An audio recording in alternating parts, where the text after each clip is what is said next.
The dusty mounds of Kuyunjik, rising from the banks of the Tigris River across from modern Mosul, held secrets that would revolutionize our understanding of ancient literature. In the winter of 1849, Austin Henry Layard's pickaxe struck something harder than the usual clay and debris, the corner of what would prove to be the palace of the Assyrian king Sennacherib. What Layard and his team uncovered in the following months would fundamentally alter humanity's perception of its literary heritage, though they could not have known it at the time. Working alongside local labourers in conditions that would challenge even the most determined archaeologist, Layard methodically excavated room after room of the ancient palace. The winter months provided relief from the scorching heat that would make summer excavation nearly impossible, but brought their own challenges of mud and occasional flooding from the nearby river. As his team carefully removed centuries of accumulated debris, they began to uncover thousands of clay tablets, many broken into fragments, covered in the wedge-shaped marks that scholars were just beginning to understand as cuneiform script. The scale of the discovery became apparent as excavation continued through 1850 and beyond. Hormuzd Rassam, Layard's capable assistant who would later lead excavations in his own right, recognised the significance of what they were finding. The tablets were not random artefacts, but appeared to be part of a systematic collection, what scholars would later identify as the Great Library of Ashurbanipal, assembled in the 7th century BC. This library represented one of the world's first attempts at creating a comprehensive repository of human knowledge, containing everything from administrative records to literary masterpieces, mathematical treatises to religious texts. The physical process of extracting these tablets required extraordinary care. Many had been damaged by fire when the palace was destroyed, ironically helping to preserve them by hardening the clay. Others had been crushed by falling masonry or cracked by the weight of centuries of accumulated debris. Each tablet had to be carefully cleaned, catalogued, and prepared for shipment to the British Museum in London, where the real work of decipherment would begin. By the time Layard concluded his excavations at Nineveh in 1851, he'd recovered approximately 30,000 tablets and fragments. The magnitude of this literary treasure trove was staggering, representing the accumulated wisdom of millennia of Mesopotamian civilization. Among these thousands of tablets, one particular set would capture the imagination of the world, though it would take more than 2 decades for its significance to be fully recognised. George Smith, a self-taught Assyriologist working at the British Museum, spent years painstakingly piecing together fragments and deciphering the complex cuneiform script. His background was unconventional for a scholar. He had worked as a banknote engraver before becoming fascinated with ancient scripts. This practical experience with detailed visual work proved invaluable as he examined the minute details of cuneiform signs, many of which had been damaged or partially obscured. On a December day in 1872, Smith was working through a collection of tablets when he encountered a passage that made him pause. The text described a great flood, a righteous man who built a boat to save his family and animals, and the sending of birds to test whether the waters had receded. The parallels to the biblical account of Noah's flood were unmistakable, but this version was clearly much older than any known Hebrew text. Smith's excitement was such that, according to contemporary accounts, he began to undress in his enthusiasm, a reaction that, while perhaps exaggerated in the telling, reflected the genuine significance of his discovery. The tablets Smith was reading formed part of what would become known as the Epic of Gilgamesh, specifically the 11th tablet containing Utnapishtim's account of the Great Flood. This discovery would prove to be one of the most significant moments in the history of biblical and literary scholarship, demonstrating that many stories considered uniquely Hebrew had much earlier Mesopotamian origins. The world into which this epic was born was one of unprecedented urban development and cultural sophistication. During the early dynastic period, roughly 2900 to 2334 BC, Mesopotamia witnessed the rise of the world's first true cities. Uruk, the city most closely associated with Gilgamesh, was a marvel of ancient engineering and urban planning. Archaeological evidence suggests that at its height, Uruk may have housed as many as 50,000 people within its walls, making it one of the largest cities in the world at that time. The physical appearance of these early Mesopotamian cities would have been striking to modernize. Massive mud brick walls, often 30 feet high and equally thick, surrounded the urban core. Within these walls, narrow streets wound between closely packed houses, workshops and temples. The most prominent feature of any Mesopotamian city was its ziggurat, a stepped pyramid temple that could be seen for miles across the flat alluvial plain.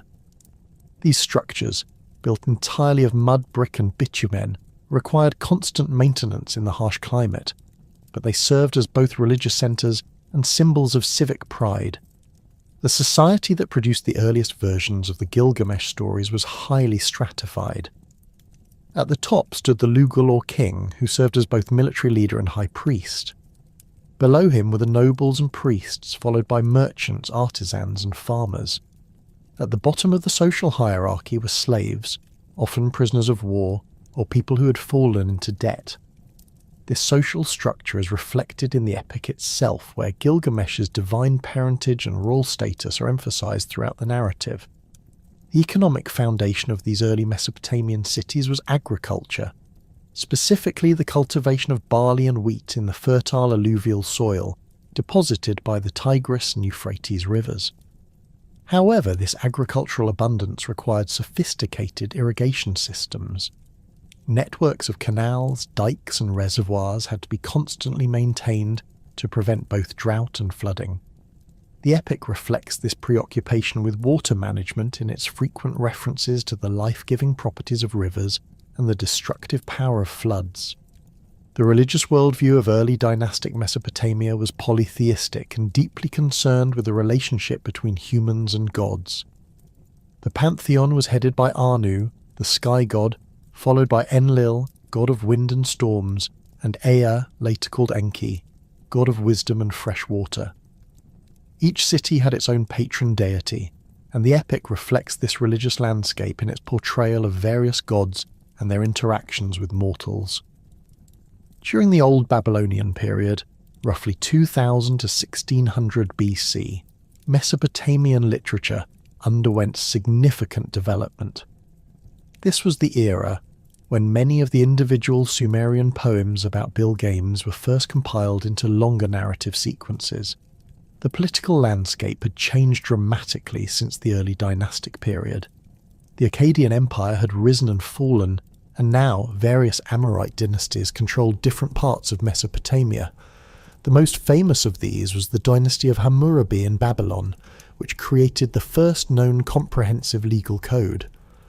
The Old Babylonian period saw increased literacy and the establishment of scribal schools throughout Mesopotamia. These schools, attached to temples and palaces, were responsible for training the administrative personnel needed to run increasingly complex urban societies. Students learned to read and write by copying classical texts, including the stories of Gilgamesh. This educational system ensured that these narratives were preserved and transmitted across generations, even as the political landscape continued to change. The literary culture of this period was sophisticated and self-conscious. Scribes were not merely copyists, but active interpreters and editors of the texts they transmitted. They combined earlier Sumerian stories, added new episodes, and created narrative connections that transformed individual tales into coherent epic narratives. The process was gradual and involved multiple generations of scribes, each contributing to the evolving tradition. The transformation from the earlier Sumerian poems about Gilgamesh to the standard Babylonian version represents one of the most significant developments in world literature.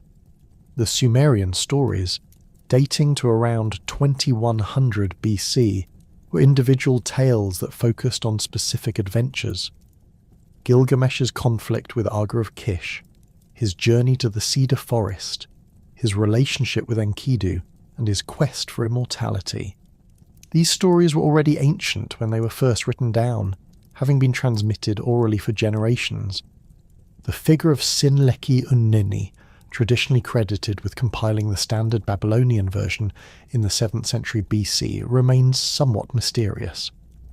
What we know of him comes primarily from later references and colophons, scribal signatures, found on tablets. He appears to have been a scholar priest attached to the temple of Nabu, the god of writing and wisdom, in Babylon. His work involved not merely copying earlier versions, but creating a unified narrative structure that would become the definitive version of the epic. Sinleki-Unnini's achievement was remarkable in its scope and sophistication.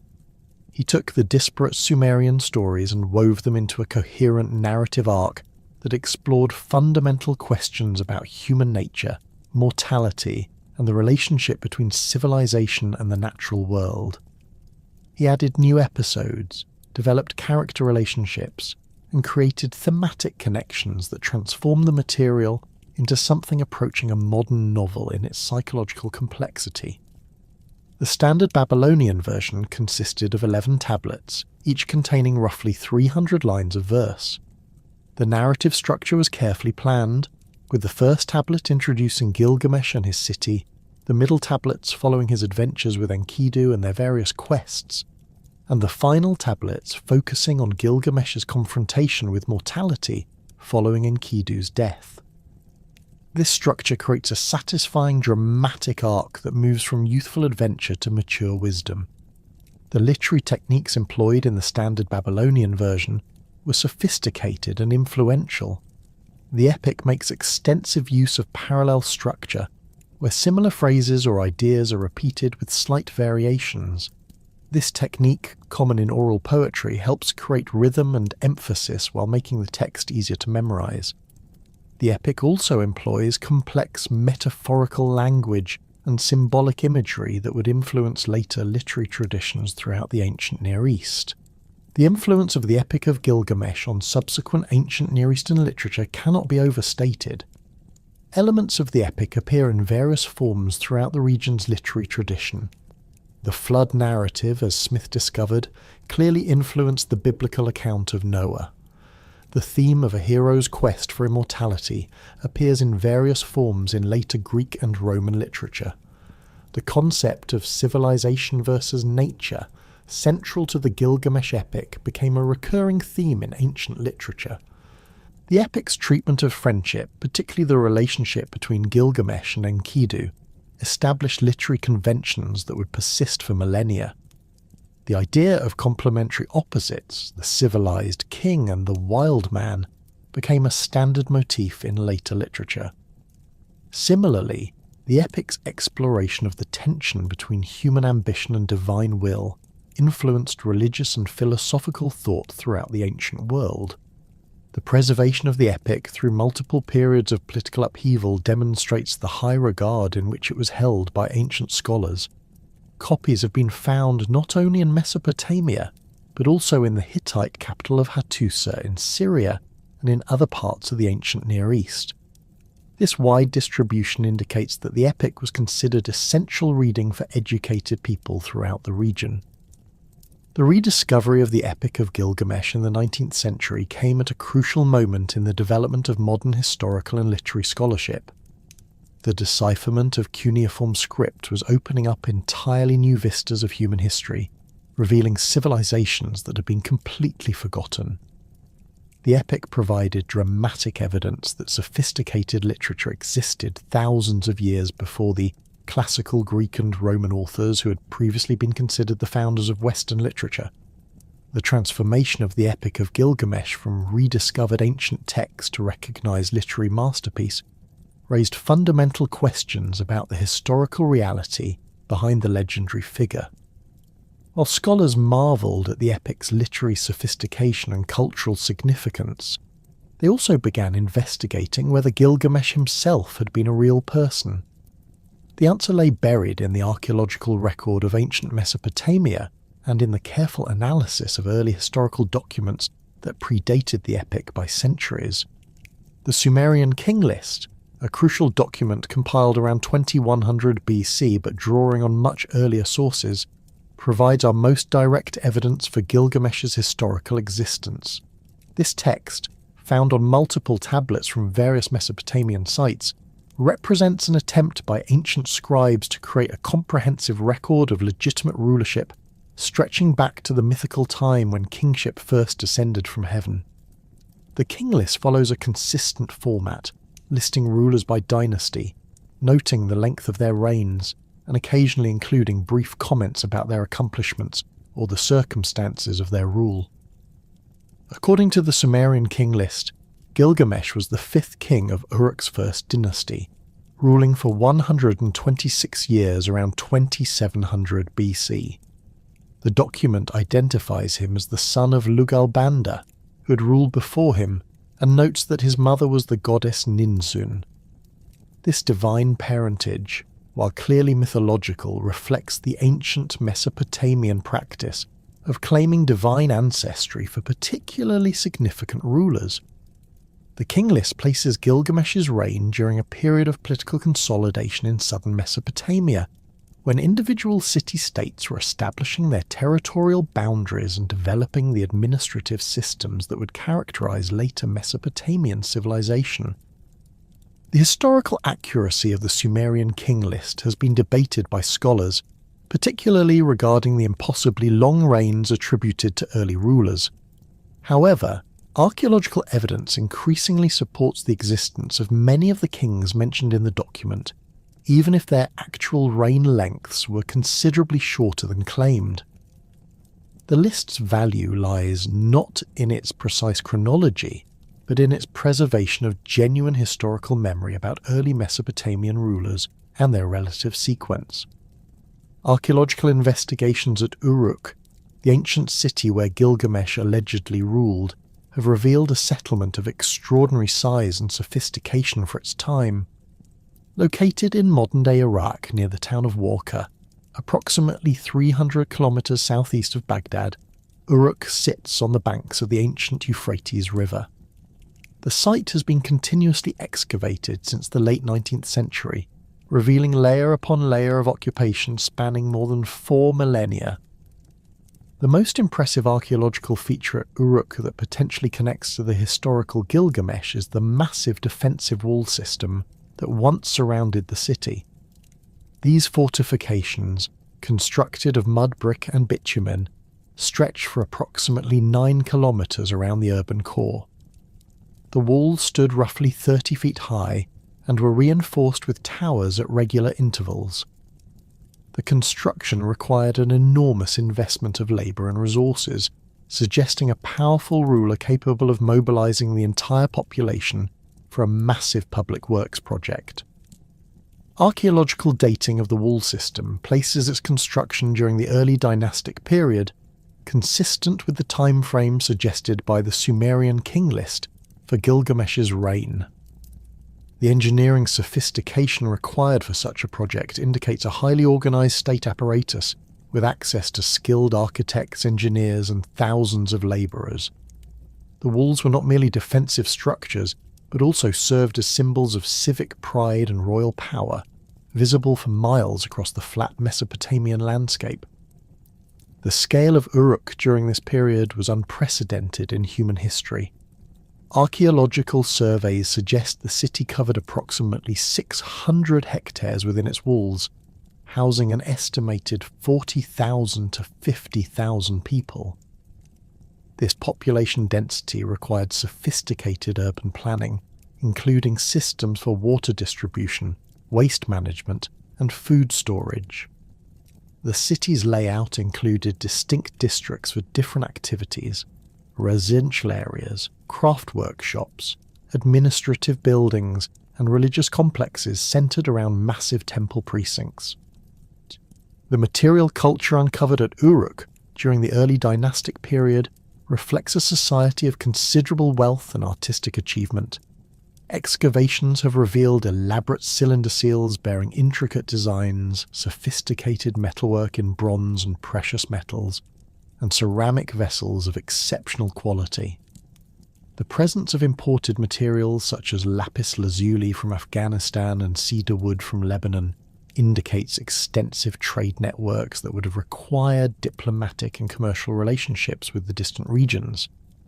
The transformation of the historical Gilgamesh into a legendary figure began during his own lifetime and accelerated in the centuries following his death.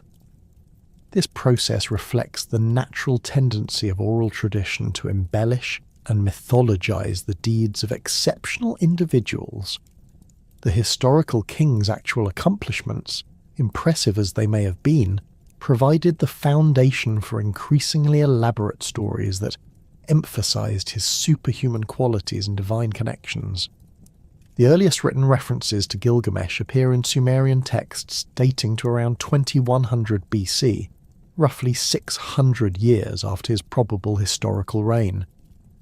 These early literary works, including Gilgamesh and Aga of Kish, Gilgamesh and the Bull of Heaven, and the Death of Gilgamesh, present him as a powerful king engaged in both military conflicts and supernatural adventures.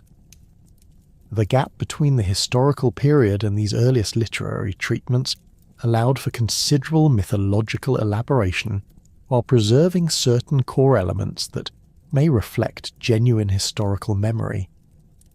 The process of legendary transformation followed patterns common to heroic traditions worldwide. The historical Gilgamesh's military victories over neighbouring cities became epic battles against monsters and supernatural forces. His construction projects, particularly the Great Wall of Uruk, were attributed to divine inspiration and superhuman strength. His political alliances and diplomatic marriages were transformed into relationships with gods and goddesses. Most significantly, his inevitable death as a mortal king became the central theme of a quest for immortality that forms the emotional core of the later epic.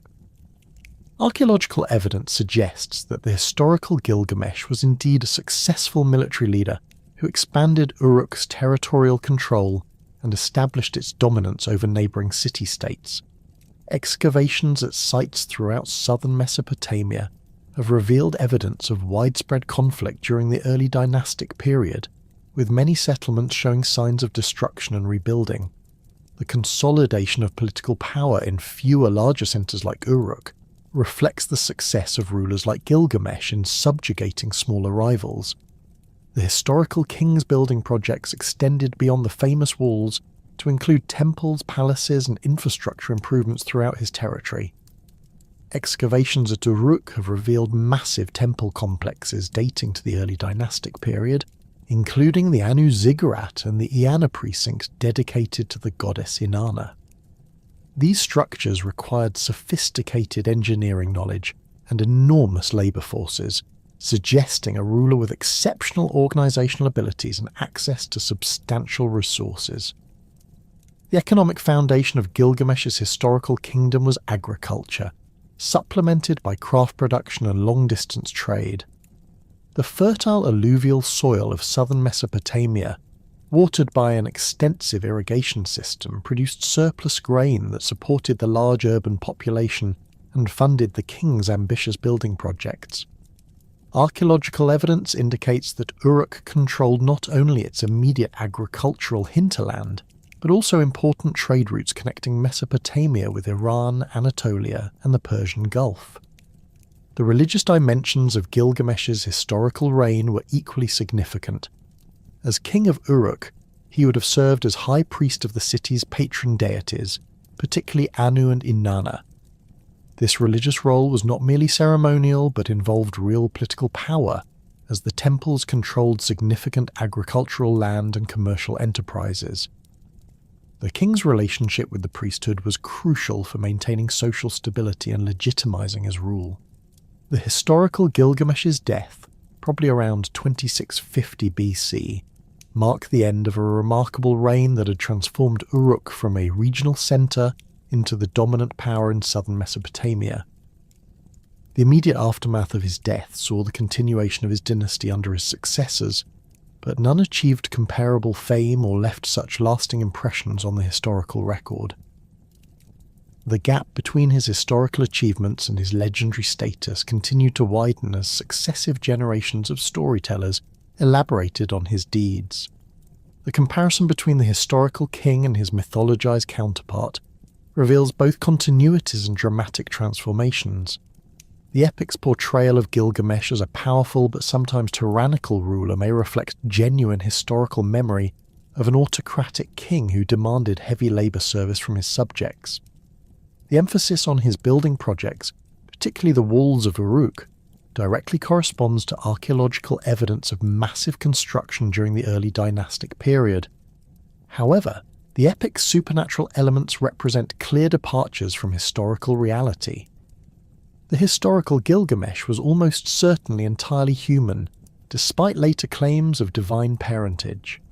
His adventures with Enkidu, his battles with monsters, and his quest for immortality belong to the realm of mythology rather than history. These elements were added by later storytellers to transform a successful but mortal king into a figure of universal significance, who embodied humanity's eternal struggles with mortality, friendship, and the tension between civilization and nature. The historical king's relationships with neighbouring rulers were probably characterized by the typical mixture of warfare, diplomacy, and marriage alliances that marked early dynastic politics. The epic's transformation of these political relationships into cosmic conflicts between good and evil reflects the tendency of heroic literature to elevate local conflicts to universal significance. Similarly, the historical Gilgamesh's inevitable death from natural causes became, in the epic tradition, a profound meditation on human mortality and the search for meaning in a finite existence. The preservation of genuine historical elements within the legendary tradition demonstrates the remarkable continuity of Mesopotamian cultural memory. Despite centuries of political upheaval and cultural change, the essential facts of Gilgamesh's reign, his rule over Uruk, his building projects, his military successes, remained embedded in the epic tradition. This historical foundation provided the narrative framework that allowed later poets to explore timeless themes while maintaining connection to a specific time and place. The archaeological evidence of Gilgamesh's impressive building projects and military conquests tells only part of the story that would eventually become the Epic of Gilgamesh. The historical record, while demonstrating his effectiveness as a ruler, remains silent about the human cost of his achievements. It was the epic tradition itself that preserved the darker aspects of his reign, transforming the memory of a successful but autocratic Bronze Age king into a profound meditation on the abuse of power and the divine response to tyranny. The standard Babylonian version of the epic opens not with celebration of Gilgamesh's accomplishments, but with a stark portrayal of despotic rule that had pushed the people of Uruk to the breaking point. The text describes a king who had transformed from protector to oppressor, using his divine heritage and royal prerogatives to justify increasingly brutal treatment of his subjects. This portrayal reflects a sophisticated understanding of how absolute power could corrupt even the most capable rulers, a theme that would resonate throughout ancient Near Eastern political thought. Gilgamesh's oppression manifested in multiple forms that systematically degraded the social fabric of Uruk. The epic describes how he appropriated the traditional rite of jus prima noctis, claiming sexual access to brides before their weddings could be consummated. This practice, while historically documented in various ancient societies, represented a fundamental violation of family structures and social bonds that held communities together. The king's assertion of this right demonstrated his complete disregard for the most intimate aspects of his subjects' lives, transforming what should have been joyous occasions into sources of humiliation and rage. The sexual exploitation extended beyond new brides to encompass a broader pattern of predatory behaviour toward the women of Uruk. The epic suggests that no woman, regardless of her social status or family connections, was safe from the king's desires. This systematic abuse created an atmosphere of fear and resentment that permeated every level of society. Fathers could not protect their daughters, husbands could not defend their wives, and the traditional structures of family honour and protection crumbled under the weight of royal tyranny. The king's abuse of power extended into the economic sphere through his demands for excessive labour service. The massive construction projects that had made Uruk famous required enormous human resources, but Gilgamesh's approach to mobilising these resources showed complete disregard for his subjects' welfare. The epic describes how he conscripted young men for building projects without regard for agricultural seasons or family obligations, disrupting the economic cycles that sustained urban life. Fields went unharvested while their owners laboured on royal monuments, creating food shortages that affected the entire population. The military dimensions of Gilgamesh's tyranny were equally oppressive. While his conquests had expanded Uruk's territory and brought wealth to the city, they also demanded continuous military service from the male population. The king's appetite for warfare seemed insatiable, driving him to launch campaigns that served his personal glory rather than the city's genuine security needs. Young men were conscripted for these adventures with no consideration for their families' needs or their own survival, creating a demographic crisis as casualties mounted and productive members of society were lost to unnecessary conflicts. The epic's portrayal of these abuses reflects a sophisticated understanding of how tyranny operates in practice. Gilgamesh's oppression was not random violence but systematic exploitation that touched every aspect of his subjects' lives. He used his position to extract maximum benefit for himself, while externalizing all costs onto the population. The divine parentage that should have made him a benevolent protector instead became justification for treating mortals as expendable resources for his personal satisfaction. The psychological impact of this oppression on Uruk's population was devastating. The epic describes a city where fear had replaced civic pride, where families lived in constant anxiety about their safety and future. The traditional bonds of loyalty between ruler and subjects had been severed, replaced by resentment and desperation. The people who had once celebrated their king's achievements now viewed him as an enemy whose very existence threatened their basic human dignity. The social consequences of Gilgamesh's tyranny extended beyond individual suffering to undermine the foundations of civilized society. The rule of law, essential for urban life, had been replaced by royal caprice. Justice became impossible when the king himself was the primary source of injustice. The economic systems that supported the city's prosperity began to break down as the population's energy was diverted from productive activities to serving the king's personal desires. The religious institutions that should have provided moral guidance found themselves compromised by their dependence on royal patronage. The people's response to this oppression followed patterns familiar from other instances of tyranny throughout history. Initially, they endured in silence, hoping that the king's behaviour would moderate or that natural forces would intervene. However, as the abuse continued and intensified, their desperation drove them to seek supernatural assistance. The epic's portrayal of their prayers to the gods represents more than simple religious devotion. It reflects the complete breakdown of earthly remedies for their suffering. The prayers directed to Anu, the supreme god of the Mesopotamian pantheon, carried particular significance. As the divine king of the gods, Anu was considered the ultimate source of legitimate authority on earth. The people's appeal to him represented a formal challenge to Gilgamesh's legitimacy, arguing that his behaviour had violated the divine mandate that justified royal rule. This theological dimension of their complaint transformed their suffering from mere political grievance into a cosmic crisis requiring divine intervention. The parallel prayers to Aruru, the goddess of creation, reflected a different but equally profound understanding of the crisis. Aruru had been responsible for creating humanity itself, and the people's appeal to her emphasized how Gilgamesh's tyranny threatened the very essence of human dignity and social order.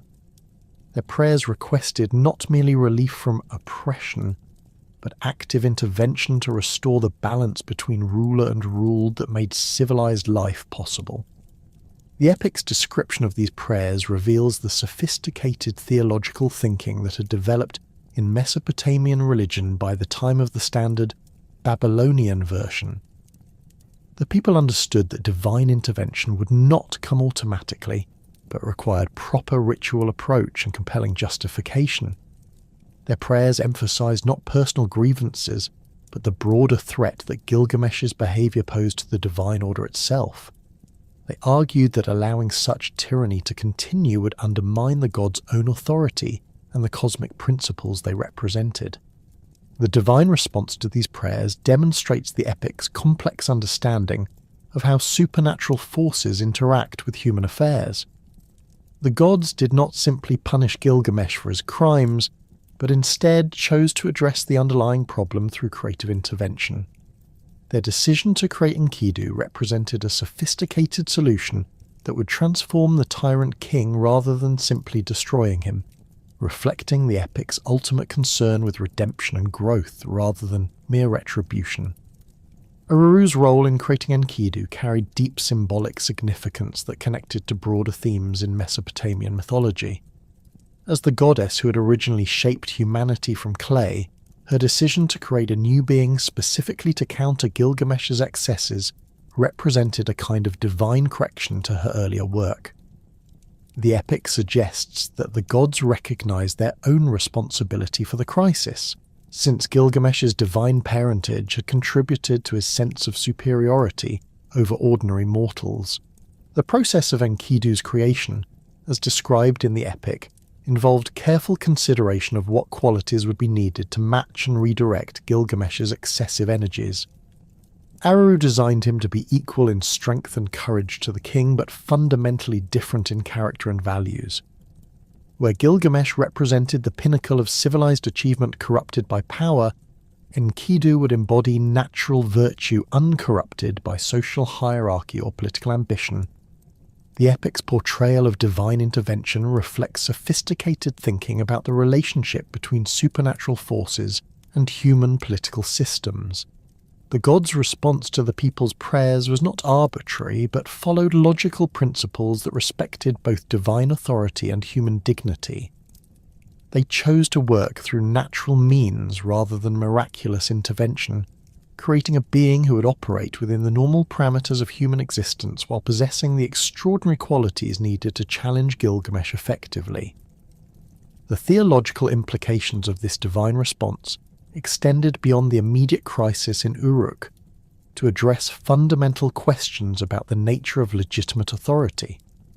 The epic suggests that rulers derive their power from divine sanction, but remain accountable to both gods and subjects for how they exercise that power.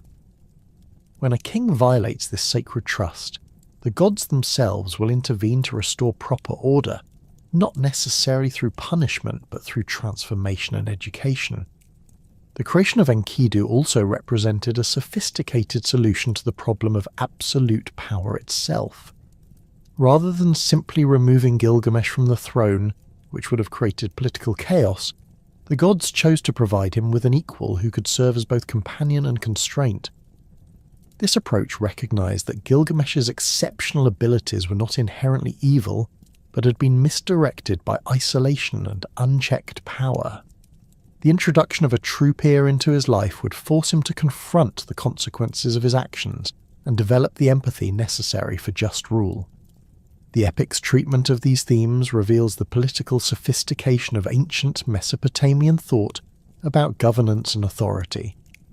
The text demonstrates clear understanding that tyranny emerges not from inherent evil, but from the corruption of power by isolation and lack of accountability. The divine solution addresses these root causes rather than merely treating symptoms, suggesting that the epic's authors had observed the cyclical nature of political oppression and sought to identify sustainable remedies. The people's prayers and the divine response also illuminate the epic's understanding of collective action and social responsibility. The citizens of Uruk did not simply endure their oppression passively, but took active steps to address it through proper channels. Their appeal to the gods represented a form of political action that respected existing authority structures while seeking redress for legitimate grievances. This approach reflected the sophisticated political culture that had developed in Mesopotamian city-states, where citizens understood both their obligations to legitimate authority and their rights to protection from abuse. The divine solution to Gilgamesh's tyranny required a being of extraordinary nature, one who could match the king's superhuman strength while embodying the natural virtues that civilization had corrupted in him. Araru, the goddess of creation who had first shaped humanity from the primordial clay, accepted the challenge presented by the desperate prayers of Uruk's oppressed citizens. Her task was not merely to create another human being, but to fashion a counterpart who could serve as both mirror and antithesis to the tyrant king. Working with the same fundamental materials she had used to create the first humans, Araru gathered clay from the wilderness steppes far beyond the walls of any city. This clay, untouched by human hands and uncontaminated by the corruptions of civilized life, would form the physical substance of her new creation. The goddess moistened the earth with water from wild springs, sources that had never been channeled through human irrigation systems or contained within artificial reservoirs. Every element of Enkidu's creation emphasized his connection to the natural world and his separation from the urban environment that had produced Gilgamesh's moral corruption. The process of shaping Enkidu required divine artistry of the highest order. Araru moulded not just a human form, but a being who would embody the strength and nobility of the animal kingdom while retaining the essential spark of human consciousness. His body emerged from her hands with the muscular development of a man who had never known ease or comfort, every sinew hardened by constant physical exertion in the harsh wilderness environment. His frame was massive and powerful, built on a scale that matched Gilgamesh's own divine heritage, but achieved through natural development rather than supernatural endowment. The goddess endowed Enkidu with physical capabilities that would allow him to survive and thrive in the most challenging natural environments. His senses were heightened beyond normal human capacity, allowing him to track animals across vast distances, detect the approach of predators, and navigate by subtle environmental cues invisible to civilized humans. His reflexes operated with the lightning speed necessary for survival among wild beasts, while his endurance surpassed even that of the nomadic peoples who lived on the margins of settled society. Enkidu's appearance reflected his wild origins in every detail. His hair grew long and thick, forming a mane-like covering that protected him from the harsh sun and cold nights of the open steppes. Unlike the carefully groomed beards of civilized men, his facial hair grew wild and untamed, giving him a fierce aspect that commanded respect from both animals and any humans who might encounter him. His skin was darkened and toughened by constant exposure to the elements, bearing the scars and calluses that marked a life of continuous physical challenge. The clothing that Aruru provided for her creation consisted entirely of animal skins, but these were not the carefully prepared and decorated garments worn by hunters and herders. Instead, Enkidu wore the raw pelts of animals that had died natural deaths, roughly fashioned into coverings that provided protection without compromising his connection to the animal world.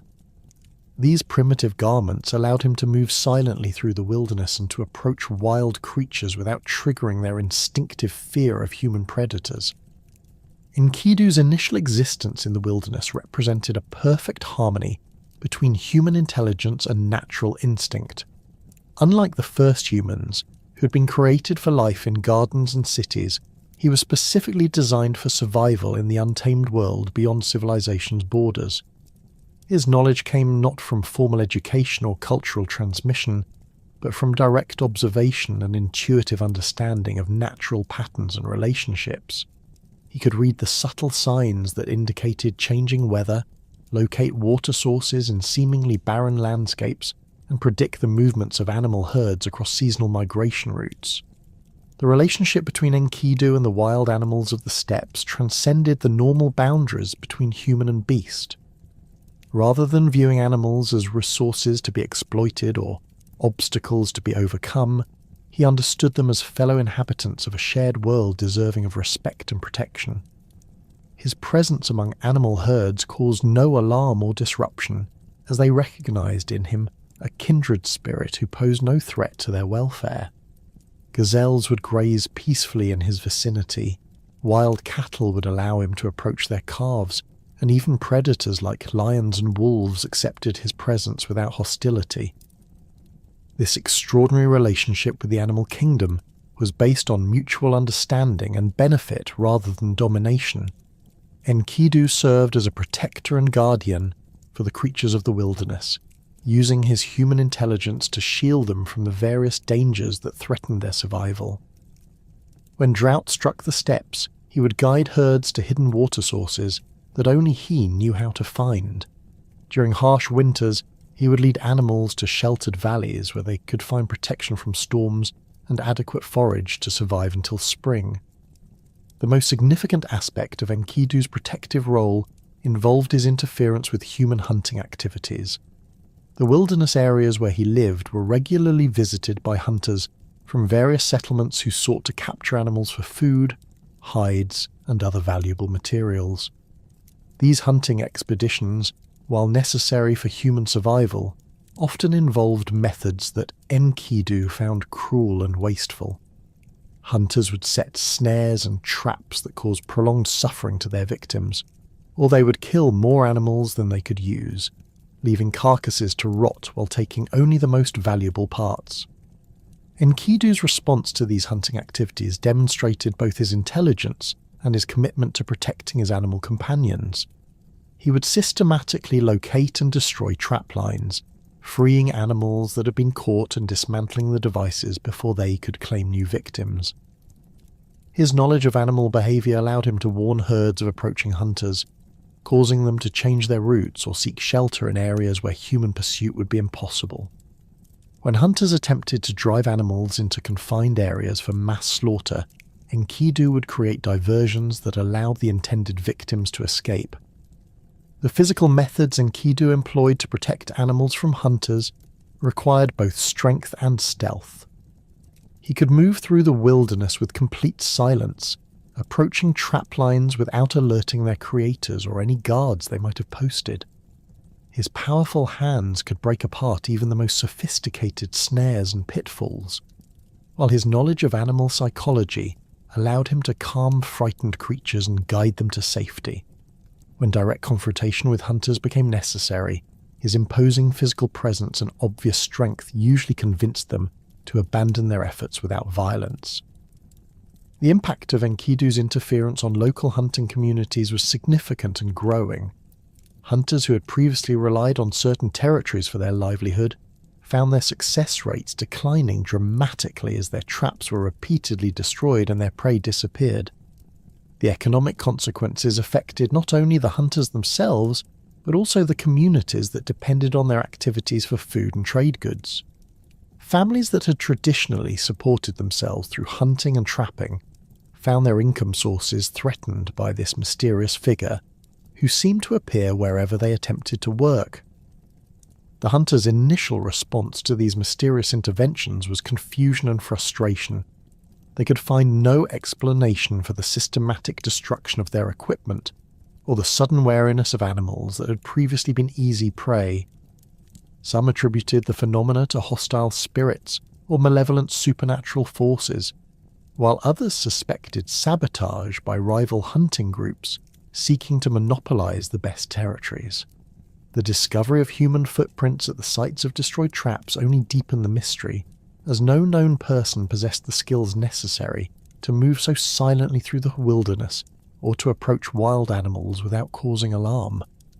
As reports of the mysterious wilderness guardian spread among hunting communities, various theories emerged about his identity and motivations. Some hunters believed they were dealing with a hermit or exile who had somehow learned to survive in the wild and had developed an irrational attachment to the animals he lived among. Others suggested that he might be a member of some unknown nomadic tribe with customs that prohibited the killing of certain animals. The most superstitious hunters convinced themselves that they faced a supernatural being, perhaps a forest spirit or transformed animal that had taken human form to protect its kind. The growing conflict between Enkidu and the hunting communities created a crisis that demanded resolution. The hunters' inability to pursue their traditional livelihood threatened the economic stability of entire settlements, while Enkidu's protective activities grew more bold and extensive as he gained confidence in his abilities. The situation had reached a point where direct confrontation seemed inevitable, but the hunters' fear of this mysterious figure and their inability to locate him in the vast wilderness made any organised response extremely difficult. The physical environment where Enkidu lived and operated was harsh and unforgiving, testing even his extraordinary capabilities on a daily basis. The steppes stretched for hundreds of miles in all directions, broken only by occasional rocky outcroppings, seasonal streams, and scattered groves of hardy trees.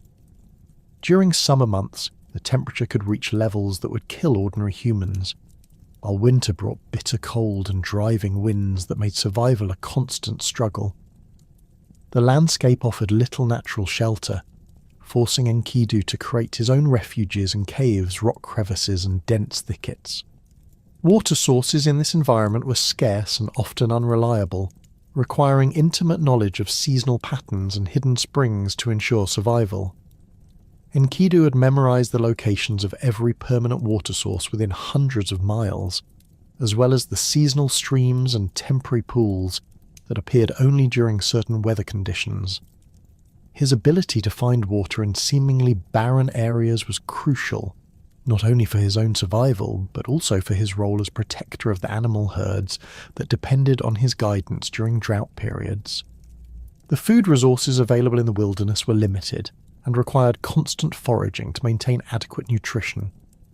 Enkidu's diet consisted primarily of wild plants, fruits, nuts, and roots, supplemented by occasional consumption of animals that had died from natural causes. His knowledge of edible plants was encyclopedic, encompassing not only obvious food sources but also the subtle seasonal variations that determined when different plants were safe to eat and when they might be toxic. This botanical expertise allowed him to maintain his health and strength, despite the absence of cultivated foods or domestic animals. The social isolation of Enkidu's existence was profound and complete. Apart from his interactions with animals and his confrontations with hunters, he lived entirely alone, without the companionship, conversation, or cultural stimulation that humans normally require for psychological health. His only communication was with the animals he protected, and while this relationship provided emotional satisfaction, it could not fulfill the deeper human need for intellectual and social connection. This isolation was perhaps the most significant aspect of his existence, creating a vulnerability that would eventually lead to his transformation. The growing disruption of hunting activities in the wilderness territories surrounding Uruk had created economic hardship that extended far beyond the immediate hunting communities. Trade networks that depended on regular supplies of animal hides, meat, and other wilderness products began to experience serious shortages. Merchants who had established contracts with hunting groups found themselves unable to fulfill their obligations, creating ripple effects throughout the regional economy. The mysterious figure who seemed to be protecting the animals had become a threat to the livelihood of hundreds of families, and the situation demanded immediate action. Among the most affected hunters was a man named Shamhat, whose family had worked the same territories for generations. His traps had been destroyed repeatedly, his hunting grounds had been systematically cleared of game, and his attempts to track the mysterious saboteur had proven futile. The economic pressure on his household had reached a breaking point, forcing him to consider abandoning the profession that had sustained his ancestors for centuries. However, before giving up entirely, he decided to make one final attempt to resolve the crisis through direct confrontation. Shamhat's plan involved a carefully orchestrated expedition designed to locate and capture the wilderness guardian who had been disrupting hunting activities. He assembled a group of experienced hunters and trackers, men who knew the steppes intimately and possessed the skills necessary to locate even the most elusive quarry. The expedition was equipped with nets, ropes, and other capture devices, as the hunters hoped to take their target alive for questioning about his motivations and methods. The search party spent weeks combing the wilderness areas where the mysterious interventions had been most frequent. They followed every track, investigated every disturbed trap site, and questioned nomadic herders who might have encountered the elusive figure. Their persistence eventually paid off when they discovered a pattern in the destruction activities that suggested the saboteur was operating from a base camp located near a particular cluster of natural springs. This discovery allowed them to narrow their search to a manageable area and begin systematic surveillance of the suspected location. The hunters' first actual sighting of Enkidu occurred at dawn on a day when the morning mist provided perfect cover for observation. They watched from concealed positions as a massive figure emerged from a rocky shelter and began his daily routine of checking on nearby animal herds.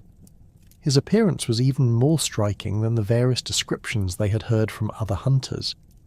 His enormous frame moved with surprising grace and silence, and his obvious comfort among the wild animals confirmed that they had found their target. The initial plan had been to capture Enkidu through stealth and overwhelming numbers, but the hunters quickly realized that conventional methods would be inadequate. His extraordinary senses detected their presence despite their careful concealment, and his physical capabilities clearly exceeded anything they had encountered before. When he became aware of their surveillance, his reaction was not fear or flight, but a calm assessment of the threat they represented. The hunters found themselves being observed by their intended prey, a reversal that left them uncertain about how to proceed. The confrontation that followed was brief but decisive. Enkidu approached the hunter's position with deliberate steps, making no attempt to conceal his movements or appear non-threatening. His massive frame and wild appearance created an intimidating presence that caused several of the hunters to reconsider their involvement in the expedition. When he spoke, his voice carried the authority of someone completely confident in his ability to handle any situation that might develop. Enkidu's communication with the hunters revealed both his intelligence and his fundamental disconnection from human society. He understood their language perfectly, but seemed puzzled by their motivations and methods. His questions about why they needed to kill animals when the wilderness provided abundant plant foods demonstrated his lack of understanding about agricultural societies and their dependence on animal products. The hunter's explanations about economic necessity and cultural traditions made little impression on him, as these concepts had no relevance to his own existence. The negotiation that developed between Enkidu and the hunters highlighted the fundamental incompatibility between his worldview and theirs. He offered to help them find alternative food sources and to teach them methods of wilderness survival that would reduce their dependence on hunting. The hunters, while impressed by his obvious knowledge and abilities, explained that their communities required animal products for purposes beyond mere survival. Leather for clothing and tools, bones for implements, and meat for trade were essential components of their economic system that could not be replaced by plant alternatives. The deadlock in these negotiations led Shamhat to propose a different approach. Rather than attempting to force Enkidu to abandon his protective activities, he suggested introducing him to the broader human community to help him understand the complex relationships between civilization and wilderness resources. This proposal intrigued Enkidu, who had never seen a city or experienced the organized society that existed beyond the steppes. His curiosity about human civilization had been growing during his years in the wilderness, fueled by his interactions with hunters and the glimpses of settled life he had observed from a distance. Shamhat's invitation to visit Uruk represented a crucial turning point in Enkidu's existence. The decision to leave his wilderness home and enter human society was not made lightly, as it meant abandoning the animals he had protected and the environment where he had found purpose and meaning. However, his growing isolation and his desire to understand the human world that seemed so different from his own ultimately convinced him to accept the invitation. The journey to Uruk would expose him to experiences and challenges that would transform his understanding of both himself and the world around him. The transition from wilderness to civilization proved more difficult than Enkidu had anticipated. His first encounters with agricultural settlements revealed the extent of human modification of the natural environment. Fields of cultivated grain stretched across landscapes that had once supported wild plant communities, while irrigation canals channeled water resources that had previously flowed freely to support natural ecosystems. The systematic organisation of human settlements, with their clearly defined boundaries and specialised functions, contrasted sharply with the organic patterns of wilderness life. Enkidu's physical appearance and behaviour marked him as an outsider in every human community he encountered during the journey to Uruk. His wild hair and primitive clothing drew stares and whispers from settled peoples who had never seen anyone living in such a natural state. His unfamiliarity with basic social conventions created awkward situations that highlighted his complete separation from civilized life. Simple activities like eating prepared food or sleeping in enclosed spaces proved challenging for someone accustomed to the complete freedom of wilderness existence. The gradual process of Enkidu's introduction to human society involved learning not just practical skills, but entire systems of meaning and value that governed civilized life. The concept of property ownership, fundamental to agricultural societies, was particularly difficult for him to understand. His wilderness experience had taught him that resources belonged to whoever needed them most at any given moment, while human society operated on principles of permanent ownership and exclusive control. These conflicting worldviews created tensions that would influence his later interactions with urban civilization. The social dynamics of human communities also presented challenges for Enkidu's integration. His direct communication style and lack of familiarity with social hierarchies led to misunderstandings and conflicts with people who expected more conventional behaviour. His physical strength and imposing presence commanded respect, but his ignorance of cultural norms created situations where that respect was mixed with fear and suspicion. The journey to Uruk became a crash course in human social behaviour that tested his adaptability and intelligence. As the travelling party approached Uruk, Enkidu's first glimpse of the great city provided a shocking introduction to the scale and complexity of human civilization. The massive walls that surrounded the urban core rose higher than any natural formation he had encountered in the wilderness, while the smoke from countless hearths and workshops created a haze that obscured the horizon. The sound of human activity, voices, tools, animals and machinery, created a constant background noise that contrasted sharply with the natural sounds of the steppes. The entry into Uruk itself overwhelmed Enkidu's senses with the intensity of urban life. The narrow streets teemed with people engaged in activities he'd never imagined, from craft production to commerce to religious ceremonies. The density of human population within the city walls exceeded anything he had thought possible, while the variety of occupations and social roles demonstrated the complexity of civilized society. The smells, sounds, and visual stimuli of urban life created a sensory overload that left him struggling to process the information flooding his consciousness. Enkidu's arrival in Uruk coincided with preparations for a royal wedding, an event that would provide his first direct encounter with Gilgamesh's tyrannical behaviour. The celebration was intended to be a joyous occasion marking the union of two prominent families, but the king's assertion of jus primae noctis had transformed it into a source of community tension and resentment. The bride's family faced the humiliation of seeing their daughter subjected to royal privilege before she could join her chosen husband, while the groom's family struggled with the insult to their honour and status. The wedding preparations revealed the systematic nature of Gilgamesh's oppression and its impact on Uruk's social fabric. What should have been a celebration involving the entire community had become a source of division and fear. Families with marriageable daughters lived in constant anxiety about when they might face similar demands, while young men wondered whether they would ever be able to establish normal family relationships. The king's behaviour had corrupted one of society's most fundamental institutions, turning marriage from a source of joy and stability into an instrument of royal domination. Enkidu's reaction to learning about the Jus Primae Noctis was immediate and visceral. His wilderness upbringing had taught him to protect the vulnerable and to oppose any form of unnecessary cruelty or exploitation. The idea that a ruler would use his power to violate the most intimate aspects of his subjects' lives struck him as fundamentally wrong, contradicting every principle of natural justice he had learned during his years among the animals.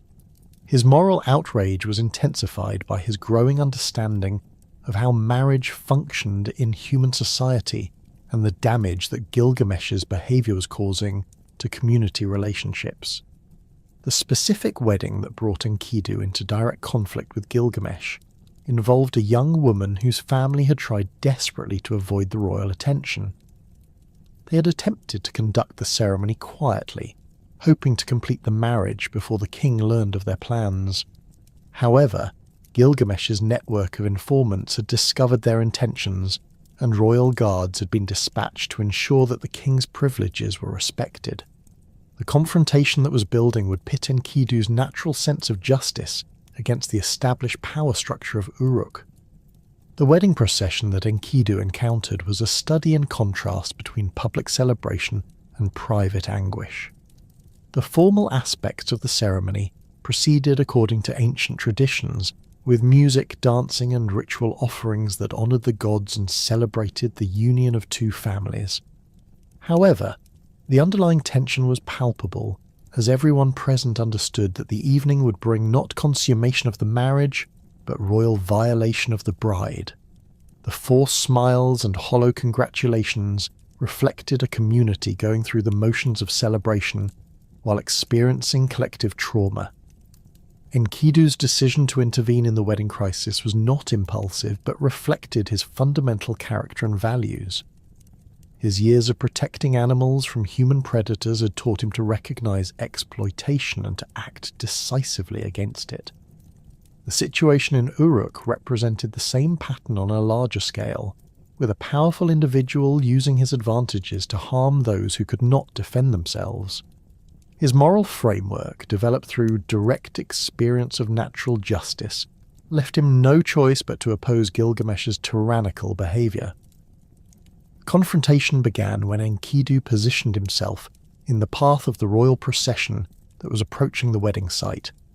His massive frame and wild appearance created an immediate sensation among the crowd, many of whom had never seen anyone like him. The royal guards, accustomed to dealing with ordinary citizens who offered no resistance to the king's demands, found themselves facing an opponent whose physical presence suggested capabilities far beyond normal human limits. The tension in the air was electric as two forces prepared to clash in the streets of Uruk. Gilgamesh's arrival at the scene created a moment of recognition that would define both characters for the rest of their lives. The king, expecting to find the usual cowering submission that greeted his appearances, instead encountered someone who showed no fear or deference. Enkidu's steady gaze and confident posture communicated a challenge that Gilgamesh had never faced before.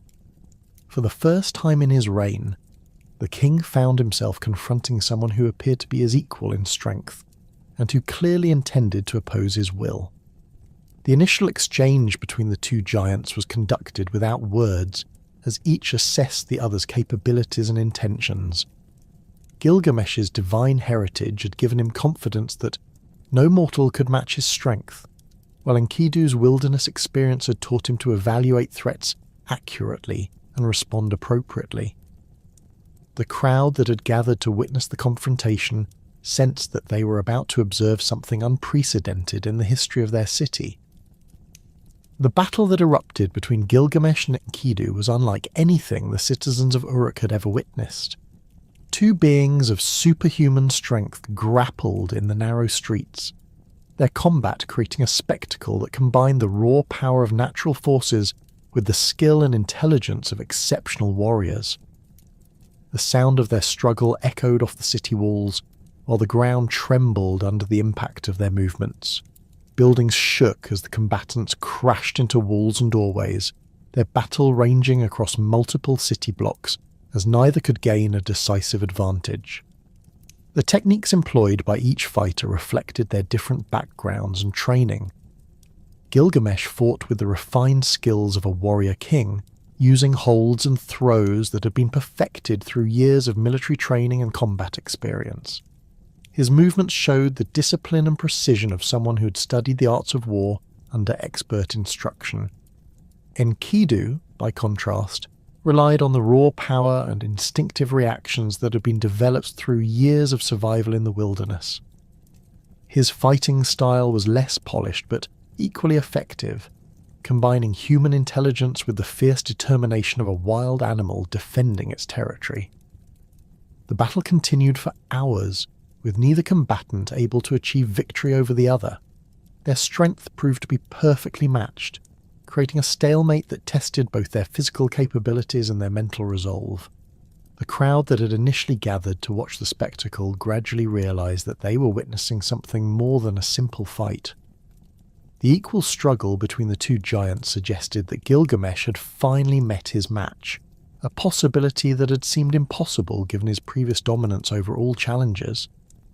The exhaustion that finally ended the titanic struggle between Gilgamesh and Enkidu left both warriors sprawled in the dust of Uruk's central plaza, their bodies bearing the marks of combat that had lasted from dawn until sunset. Neither had achieved victory, but both had discovered something more valuable than triumph, the existence of an equal. As they lay gasping for breath, their eyes met with mutual recognition of strength and worth that transcended the conflict that had brought them together. The crowd that had witnessed their battle stood in stunned silence, understanding that they had observed a transformation that would alter the course of their city's history. The recovery period that followed their confrontation allowed both men to assess what they had learned about each other. Gilgamesh, accustomed to effortless dominance over all opponents, found himself genuinely impressed by Enkidu's raw power and fighting instincts. The wild man's techniques, while unrefined by civilized standards, had proven devastatingly effective against even the most skilled combat methods. More importantly, Enkidu's willingness to risk everything to protect the innocent had demonstrated a moral courage that the king had rarely encountered among his subjects. Enkidu, for his part, recognized in Gilgamesh a warrior whose abilities matched his own, but whose potential had been corrupted by isolation and unchecked power. The king's fighting skills revealed intelligence and discipline that commanded respect, while his obvious loneliness suggested a man who had been denied the companionship necessary for emotional and moral development. The wild man's years of protecting animals from human predators had taught him to distinguish between those who killed from necessity and those who caused suffering for pleasure, and he sensed that Gilgamesh belonged to neither category, but rather to a third group, those who had lost their way through circumstances beyond their control. The friendship that developed between the two warriors emerged gradually through shared experiences and mutual respect. Their initial conversations, conducted while their wounds healed, revealed the extent of their complementary natures. Gilgamesh possessed knowledge of history, politics, and culture that fascinated Enkidu, while the wild man's understanding of natural processes and animal behavior opened new perspectives for the king. Their discussions often lasted through the night, as each discovered in the other a mind capable of matching his own intellectual intensity. The transformation in Gilgamesh's behavior toward his subjects began almost immediately after his encounter with Enkidu.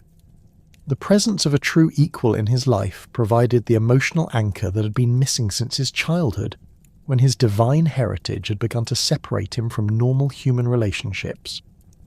The king's previous cruelty had stemmed not from inherent evil, but from the psychological damage caused by absolute power exercised in complete isolation.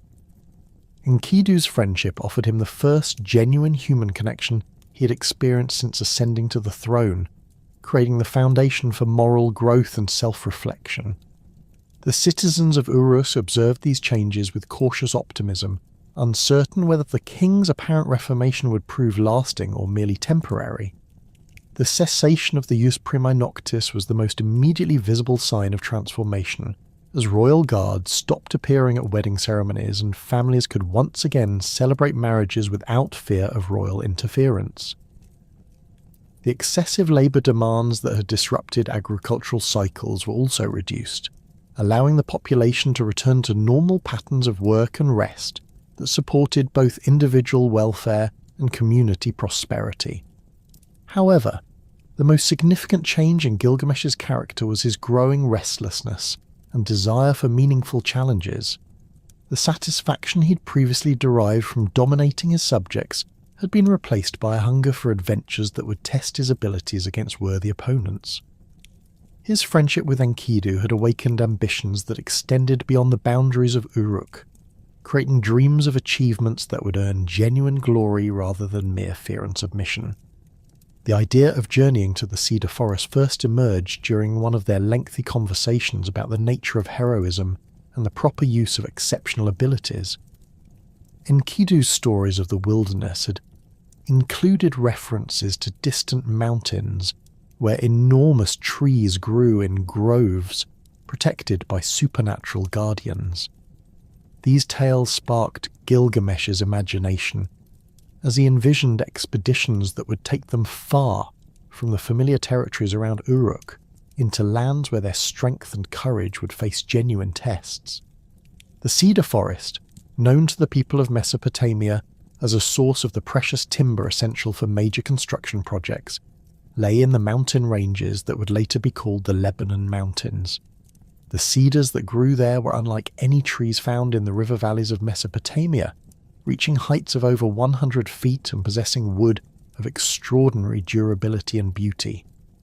The resin-rich timber was prized for its resistance to decay and insects, making it the preferred material for temple construction, royal palaces, and the most important ceremonial objects. The economic value of cedarwood had made it a crucial trade commodity throughout the ancient Near East, but obtaining it required expeditions that few rulers were willing to undertake. The forest's location in remote mountain valleys meant that transportation costs were enormous, while the difficult terrain and harsh climate made the journey dangerous even for well-equipped parties.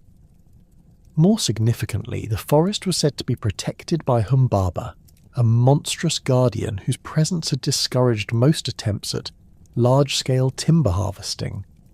Humbaba's reputation as a fearsome supernatural being had grown through generations of storytelling, but the core of these tales was based on genuine encounters with a creature of extraordinary power and malevolence. Descriptions of the monster varied in detail, but all agreed on his enormous size, his command of natural forces, and his absolute hostility toward human intruders. Some accounts portrayed him as a giant with the head of a lion and the body of a man, while others described him as a creature of living fire whose breath could kill at a distance.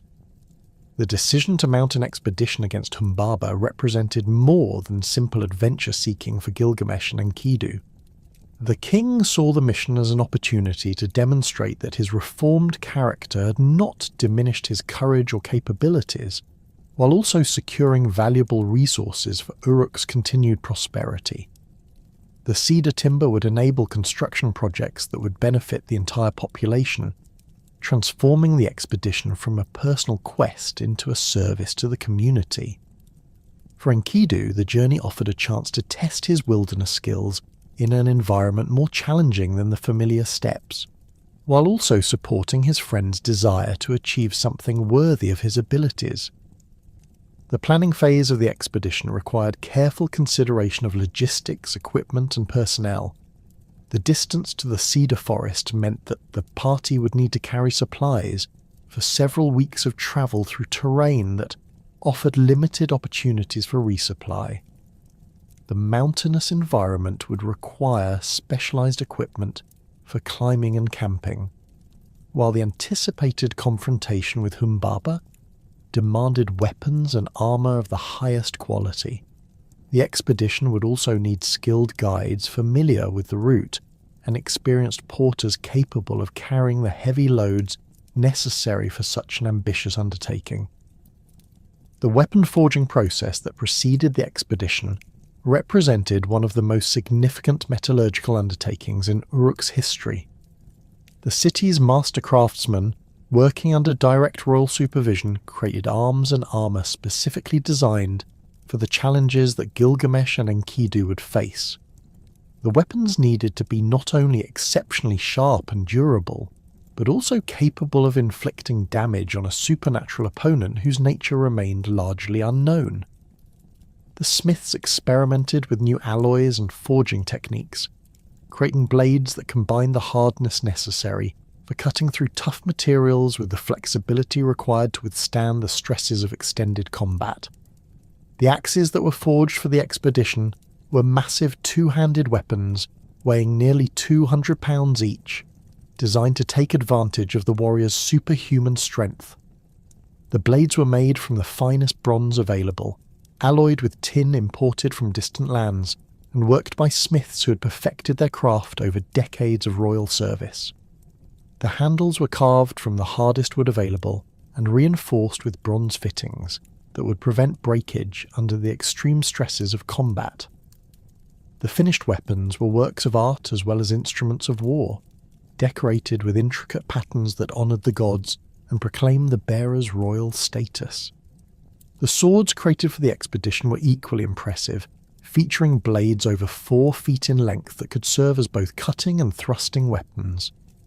The metallurgy involved in creating such large blades required techniques that pushed the boundaries of Bronze Age technology, with careful attention to heat treatment and tempering that would ensure the weapons would not shatter under combat stress. The hilts were designed to accommodate the warrior's large hands while providing the grip security necessary for extended fighting, wrapped in leather that had been specially treated to prevent slipping even when wet with blood or perspiration. The armour crafted for Gilgamesh and Enkidu combined protection with mobility, recognizing that their fighting style depended on speed and agility rather than passive defense. The bronze scales were individually shaped and fitted to create flexible coverage that would turn aside most weapons while allowing full freedom of movement. The helmets were designed to protect the head and neck without restricting vision or hearing, featuring reinforced sections that could withstand heavy blows while maintaining the balance necessary for rapid movement in combat. The religious preparations for the expedition were as important as the physical ones, reflecting the Mesopotamian understanding that success in dangerous undertakings required divine support. The primary deity invoked for the mission was Shamash, the sun god whose domain included justice, law, and the protection of travellers. Shamash's blessing was considered essential for any expedition that would take the warriors beyond the familiar territories where their local gods held sway, as his solar authority extended across all lands touched by sunlight. The ritual ceremonies conducted to secure Shamash's blessing involved elaborate offerings and prayers that emphasized the expedition's noble purposes. The priests emphasized that the mission was not motivated by greed or conquest, but by the desire to serve the community and to test the warrior's abilities against a worthy opponent. The cedar wood that would be obtained from the forest would be used for temple construction and other projects that would honour the gods and benefit the people of Uruk. The defeat of Humbaba would remove a threat to future expeditions and open new opportunities for trade and exploration. The specific rituals performed for Shamash included the sacrifice of bulls and the offering of precious oils and incense that would carry the prayers to the god's celestial realm. The ceremonies were conducted at dawn, when Shamash's power was strongest and his attention was focused on the earthly realm. The priests recited ancient formulas that invoked the god's protection against supernatural enemies and his guidance through unknown territories. The warriors themselves participated in purification rituals that would prepare them spiritually for the challenges ahead, including fasting and meditation that would focus their minds on the sacred nature of their mission. The departure from Uruk was marked by ceremonies that involved the entire population, as the citizens gathered to witness the beginning of an expedition that would test their reformed king and his wild companion. The procession that carried the warriors to the city gates included musicians, priests, and representatives of every craft guild, creating a celebration that honoured both the expedition's goals and the courage of its participants. The weapons and armour were displayed prominently, their polished surfaces reflecting the morning sun and symbolising the divine favour that the ceremonies had sought to secure. The route to the cedar forest led through territories that neither Gilgamesh nor Enkidu had previously explored, requiring careful navigation and constant vigilance against both natural hazards and human enemies. The first portion of the journey crossed the familiar agricultural lands surrounding Uruk, where irrigation canals and cultivated fields provided evidence of human control over the natural environment. However, as the expedition moved farther from the city, the landscape gradually became wilder and more challenging, with rocky hills and sparse vegetation that tested both the warriors' endurance and their ability to find adequate supplies. The transition from the river valleys of Mesopotamia to the foothills of the Lebanon mountains required adjustments in travel techniques and equipment use. The flat terrain that had allowed rapid movement on foot gave way to steep slopes and rocky paths that demanded careful attention to footing and balance. The climate also changed dramatically, with the hot, dry conditions of the lowlands replaced by cooler temperatures and increased humidity that affected both the warriors' physical comfort and the condition of their equipment. The wildlife encountered during the journey was unlike anything either warrior had previously faced, including species that had adapted to the mountain environment and possessed capabilities that made them formidable opponents. Mountain lions, bears, and wolves posed constant threats to the expedition, while venomous snakes and insects created additional hazards that required constant vigilance. The hunting opportunities were also different from those available in the familiar territories around Uruk, with game animals that were more elusive and required different tracking techniques. The approach to the cedar forest itself was marked by increasingly ominous signs that suggested the presence of supernatural forces. The animal life became scarce and nervous, with birds and small mammals displaying behaviour that indicated their fear of some unseen threat. The vegetation showed signs of damage that could not be explained by normal environmental factors, with trees bearing scorch marks and areas of ground that appeared to have been burned by intense heat. The air itself seemed to carry a sense of menace that affected both warriors despite their courage and determination. The first sight of the cedar forest was both magnificent and terrifying, as the enormous trees stretched across mountain valleys in formations that seemed to defy natural growth patterns. The cedars themselves were larger than any trees the warriors had previously encountered, with trunks that would require dozens of men to encircle, and branches that created a canopy so dense that little sunlight reached the forest floor. The silence within the forest was unnatural and oppressive, broken only by occasional sounds that seemed to come from no identifiable source. The search for Humbaba required careful exploration of the forest's most remote sections, where the Guardian was said to make his dwelling. The warriors moved through the undergrowth with weapons ready, their senses alert for any sign of the monster's presence. The tracks they discovered were unlike anything in their experience, showing claw marks and footprints that indicated a creature of enormous size and power. The destruction visible in some areas suggested that Humbaba's rage could devastate entire sections of the forest when aroused. The confrontation with Humbaba began with the monster's roar, a sound that echoed through the mountains and seemed to shake the very foundations of the earth. The creature that emerged from the forest depths was even more terrifying than the legends had suggested, standing nearly 20 feet tall with features that combined human intelligence with bestial ferocity. His body was covered in scales that gleamed like bronze armour, while his eyes burned with an inner fire that seemed to penetrate the warriors' souls. His breath created clouds of superheated air that withered vegetation and made the surrounding atmosphere almost unbearable. The battle that followed tested every skill and technique that Gilgamesh and Enkidu had developed during their years of training and combat experience. Humbaba's size and strength exceeded even their superhuman capabilities, while his command of natural forces allowed him to call upon wind, fire, and earth as weapons against his opponents. The monster's claws could shred bronze armor as easily as cloth, while his breath could kill at distances that made conventional weapons ineffective. The warriors were forced to rely on speed, coordination, and tactical intelligence to compensate for their disadvantages in raw power.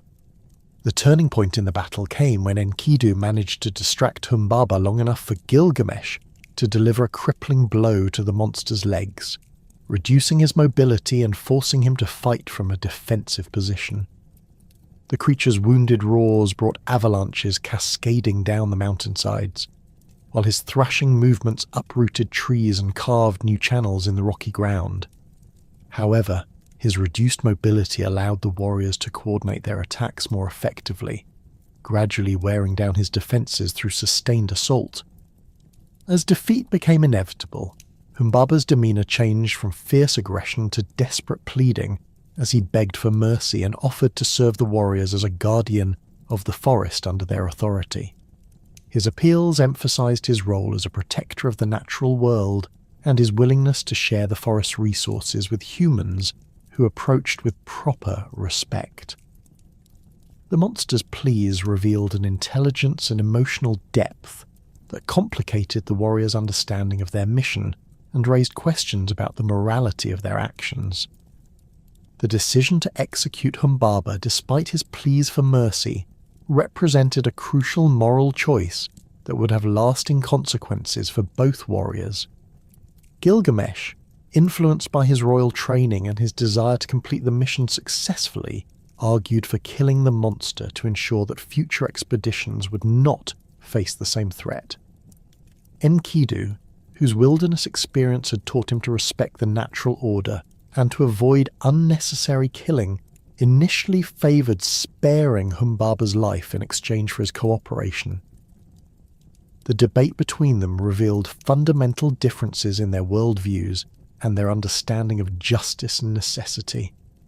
The final blow that ended Humbaba's life was delivered jointly by both warriors, symbolising their shared responsibility for the decision and its consequences.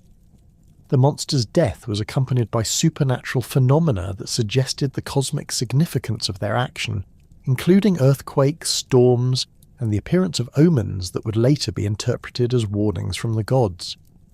The silence that followed Humbaba's death was profound and unsettling, as if the forest itself was mourning the loss of its guardian and contemplating the implications of human intrusion into the natural order. The aftermath of Humbaba's death left Gilgamesh and Enkidu standing in the eerie silence of the cedar forest, their weapons dripping with the monster's dark blood, while supernatural winds howled through the ancient trees. The ground beneath their feet trembled with aftershocks that seemed to emanate from the very foundations of the earth, as if the natural world itself was responding to the Guardian's violent end. The cedar trees, which had stood for millennia under Humbaba's protection, now swayed ominously in the unnatural breeze, their massive branches creaking with sounds that resembled mournful laments.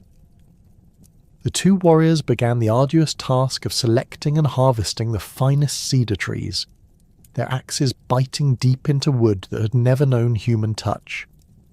Each stroke echoed through the mountain valleys with a resonance that seemed to carry far beyond the physical realm, announcing to gods and mortals alike that the ancient barrier between civilization and the primordial wilderness had been shattered. The cedar wood itself was unlike anything found in the river valleys of Mesopotamia, its grain tight and resinous, filled with aromatic oils that would preserve it for centuries to come. The return journey to Uruk was triumphant, yet tinged with an undercurrent of unease that neither warrior could fully articulate. The precious cedar logs they transported would provide material for temples and palaces that would stand as monuments to their achievement. but the memory of Humbaba's final pleas continued to haunt their thoughts. The supernatural phenomena that had accompanied the monster's death had not ceased with their departure from the forest, as strange dreams and ominous portents followed them across the mountain passes and down into the familiar territories of home. The citizens of Uruk greeted their returning heroes with celebrations that lasted for days, as the successful completion of such a dangerous mission elevated both Gilgamesh and Enkidu to legendary status among their people. The cedar wood was immediately put to use in construction projects that would beautify the city and honour the gods, while craftsmen competed for the privilege of working with timber that had been won through such extraordinary courage and skill.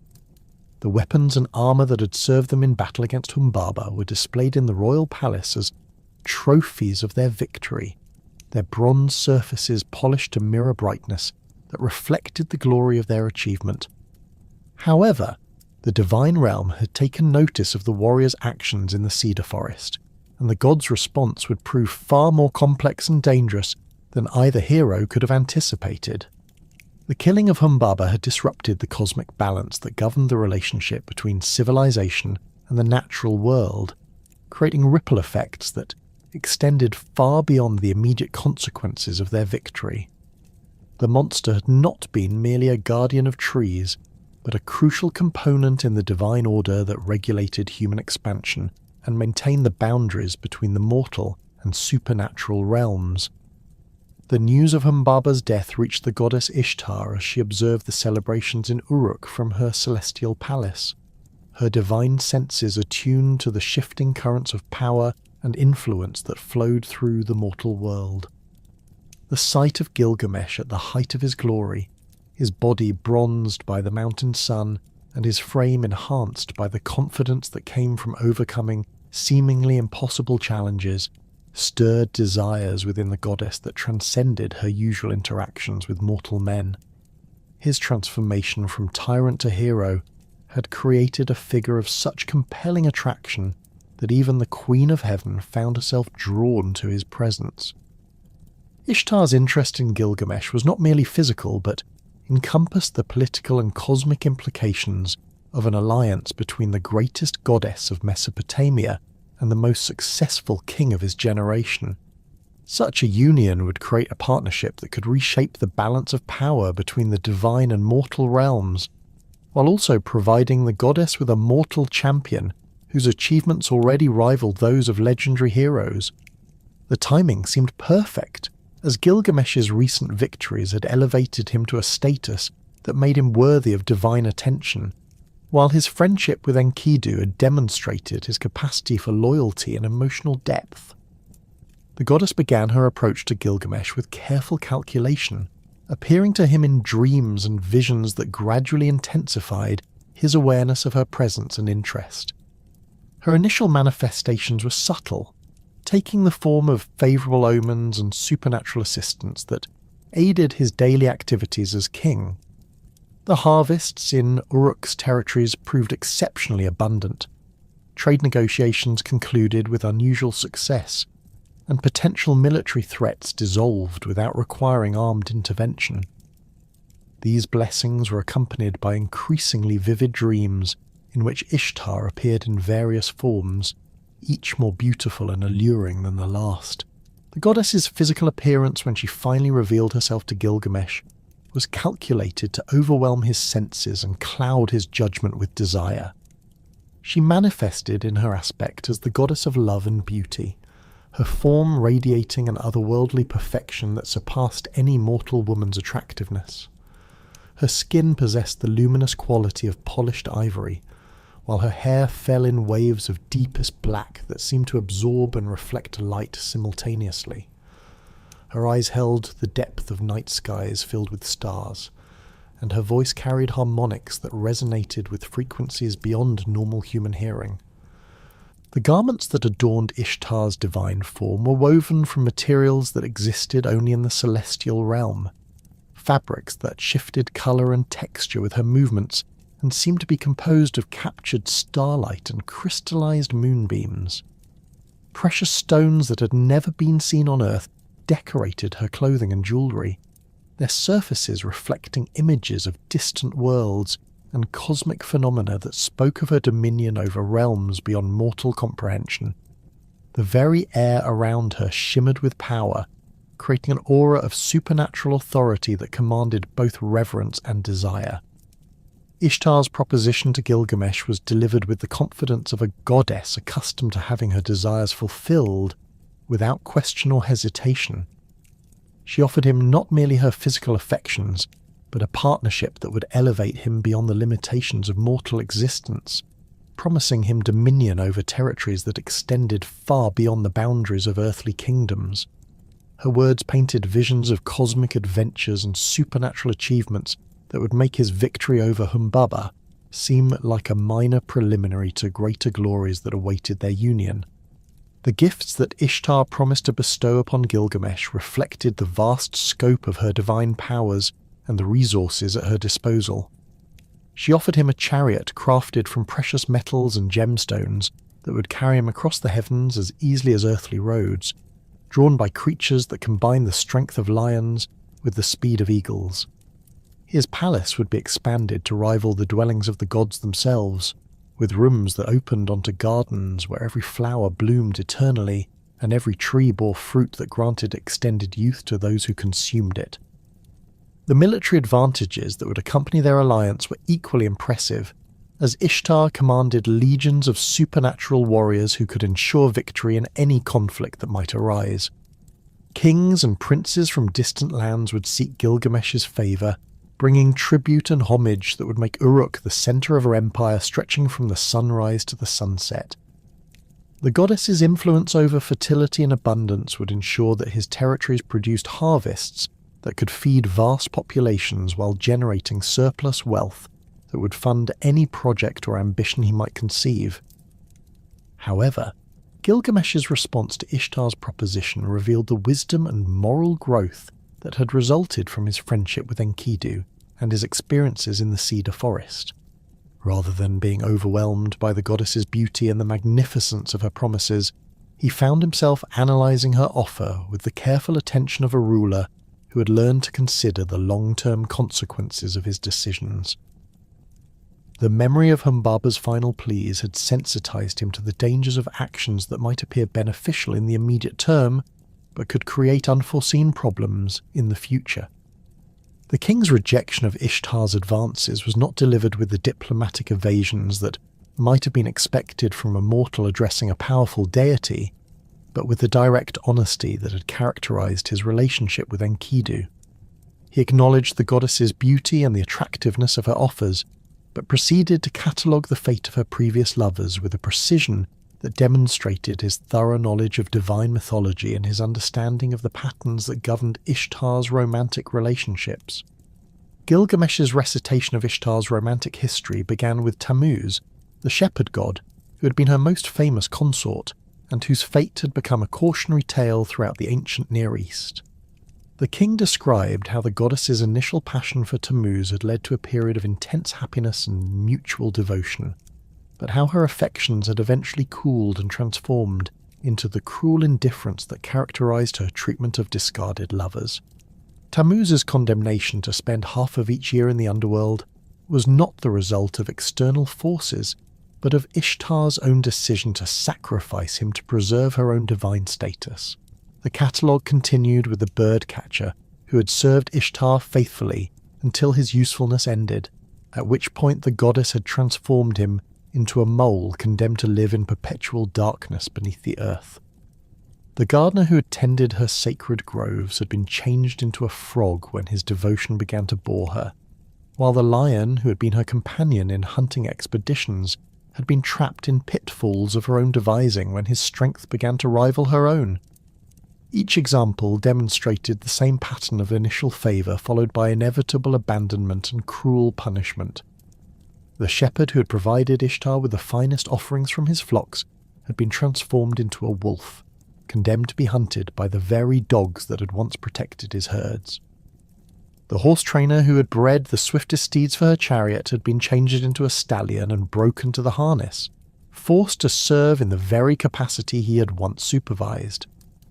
The examples multiplied as Gilgamesh's memory drew upon the extensive mythological knowledge that formed part of every Mesopotamian king's education, each story reinforcing the pattern of divine fickleness and mortal suffering that characterized the goddess's romantic relationships. The psychological insight that Gilgamesh demonstrated in his analysis of Ishtar's behavior revealed the depth of understanding he'd gained through his friendship with Enkidu and his experiences as a reformed ruler. He recognized that the goddess's pattern of behavior stemmed not from malice but from the fundamental incompatibility between divine nature and mortal needs. Her immortal existence made it impossible for her to sustain the kind of long-term commitment that meaningful relationships required, while her unlimited power removed the constraints that forced mortals to consider the consequences of their actions. The king's rejection was delivered with the respectful but firm tone of a ruler who had learned to balance diplomatic necessity with personal integrity. He acknowledged Ishtar's divine status and expressed gratitude for her interest, but made clear that he understood the inevitable consequences of accepting her proposition. His analysis demonstrated not only his intelligence, but his moral growth, as he chose to forego immediate pleasure and advancement in favour of preserving his autonomy and protecting himself from the fate that had befallen the goddess's previous lovers. The goddess's reaction to Gilgamesh's rejection was immediate and volcanic, as her divine pride struggled to process the unprecedented experience of being refused by a mortal. Her beauty transformed into terrifying majesty as her true nature revealed itself, with eyes that blazed like furnaces and a voice that carried the power of storms and earthquakes. The air around her crackled with supernatural energy that made the very stones of the palace tremble, while her presence seemed to expand until it filled the entire throne room with an aura of barely contained cosmic force. Ishtar's rage was not merely personal but cosmic in scope, as Gilgamesh's rejection represented a challenge to the divine order that governed the relationship between gods and mortals.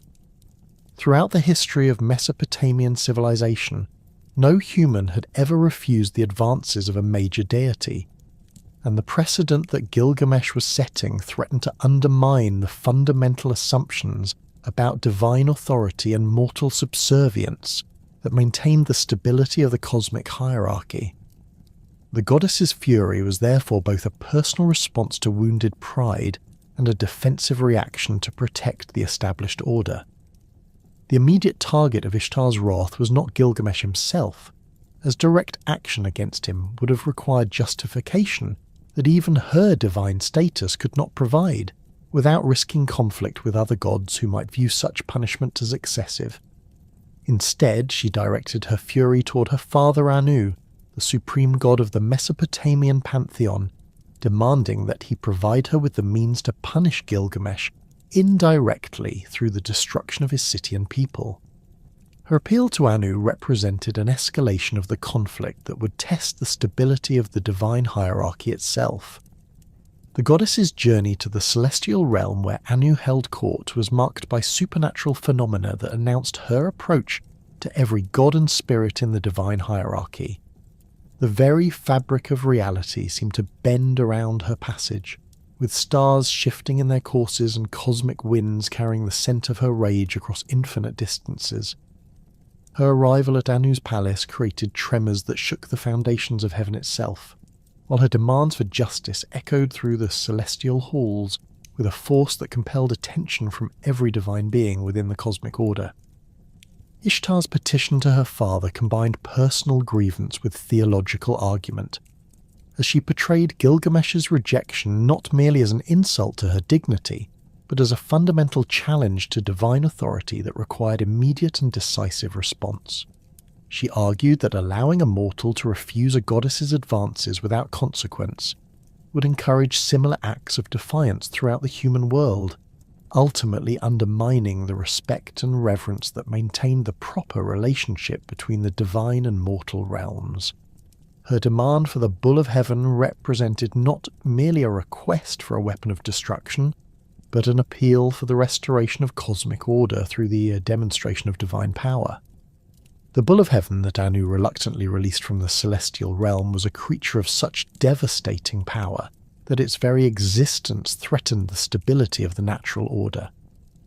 When the massive beast materialized in the fields outside Uruk, its hooves struck the earth with such force that cracks appeared in the ground for miles in every direction, while its breath created scorching winds that withered crops and dried up irrigation channels.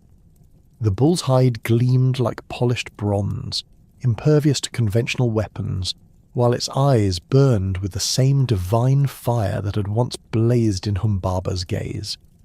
Its horns, each longer than a man's body, could gore through the strongest fortifications as easily as a knife-piercing cloth.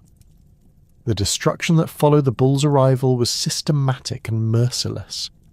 The creature's rampage through Uruk's agricultural districts destroyed years of careful cultivation in a matter of hours, trampling grain fields and demolishing the complex irrigation systems that had sustained the city's population for generations.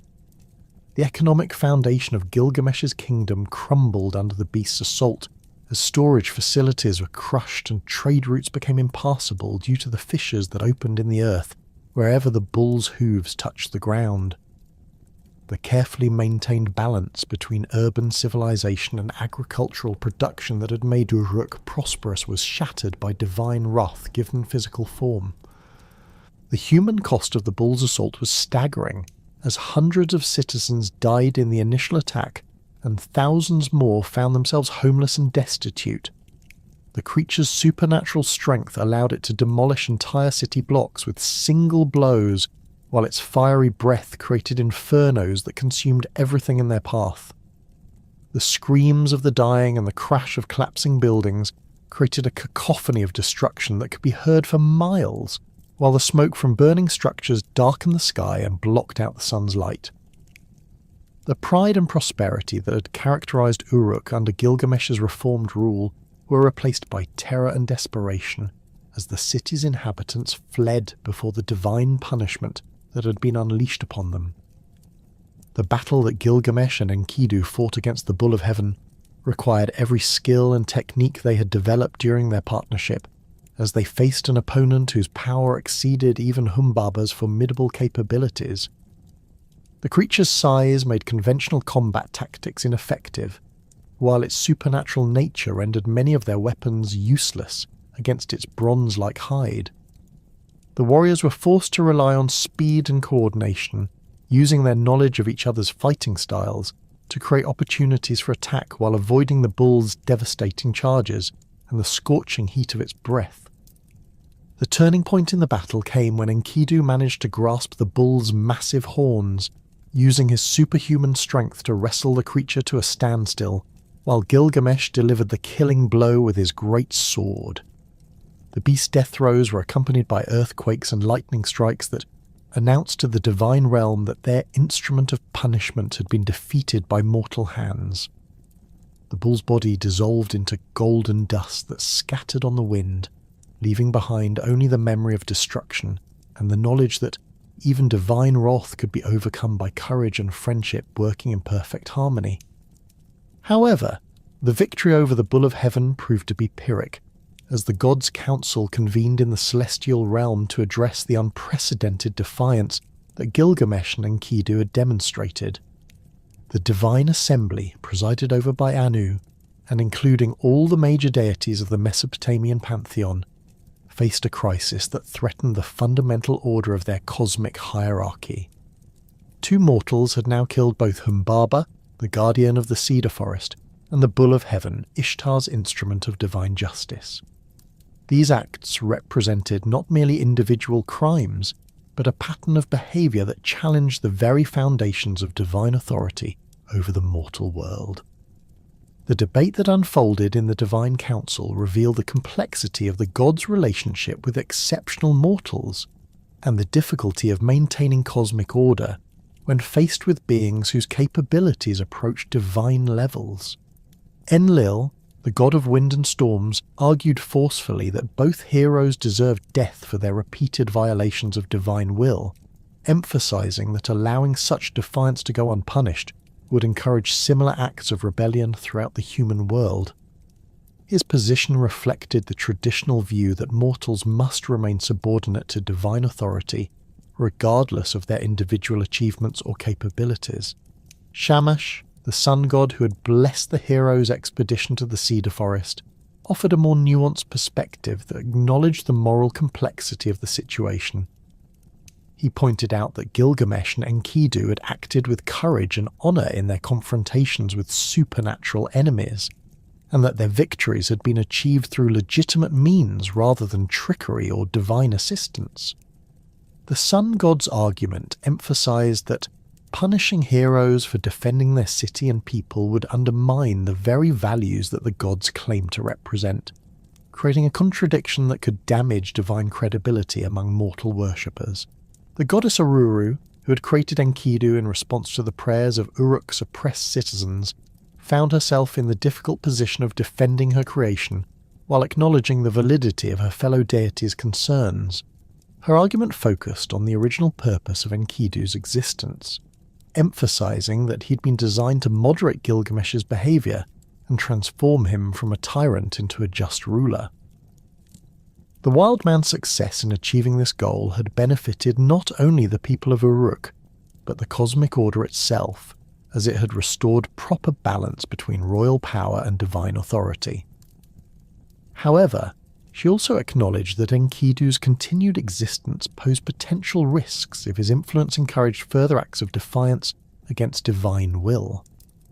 The compromise that emerged from the Divine Council's deliberations reflected the gods' recognition that some punishment was necessary to maintain cosmic order, while avoiding the complete destruction of two heroes whose achievements had earned them a measure of divine respect.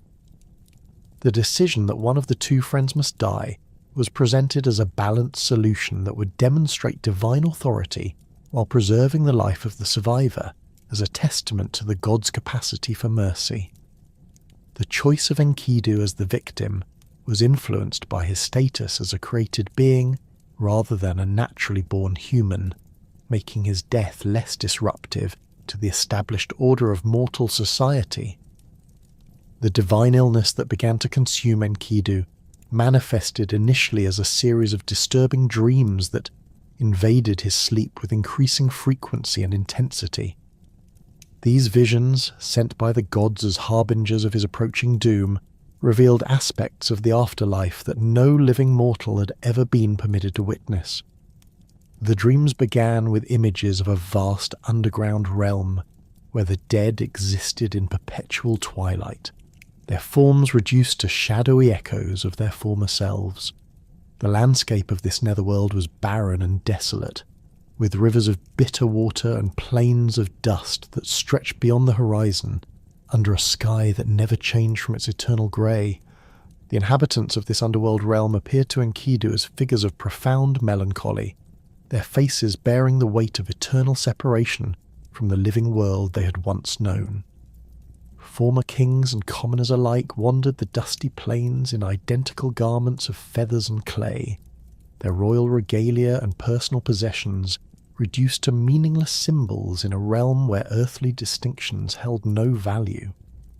The vision emphasized the universal nature of death's dominion, showing how even the mightiest rulers and most accomplished warriors became equal in their powerlessness before the forces that govern the afterlife. The guardian of the underworld gates appeared in Enkidu's dreams as a figure of terrifying authority, with features that combined human intelligence with the predatory aspects of birds of prey. This being, whose role was to prevent the dead from returning to the living world, possessed claws that could tear through any material and eyes that could see through any deception or disguise. The guardian's presence in the dreams served as a warning that Enkidu's fate was sealed and that no earthly power could prevent his journey to the realm of the dead. As the divine illness progressed, Enkidu's physical condition began to deteriorate in ways that reflected the supernatural nature of his affliction. His superhuman strength, which had allowed him to match Gilgamesh in combat and wrestle the Bull of Heaven to submission, gradually ebbed away like water flowing from a broken vessel. His senses, once acute enough to track animals across vast distances and detect the approach of enemies, became dulled and unreliable. The vitality that had sustained him through years of wilderness survival and dangerous adventures drained from his body, leaving him increasingly dependent on others for basic needs. The psychological impact of the illness was even more devastating than its physical effects, as Enkidu found himself confronting the reality of mortality for the first time in his existence.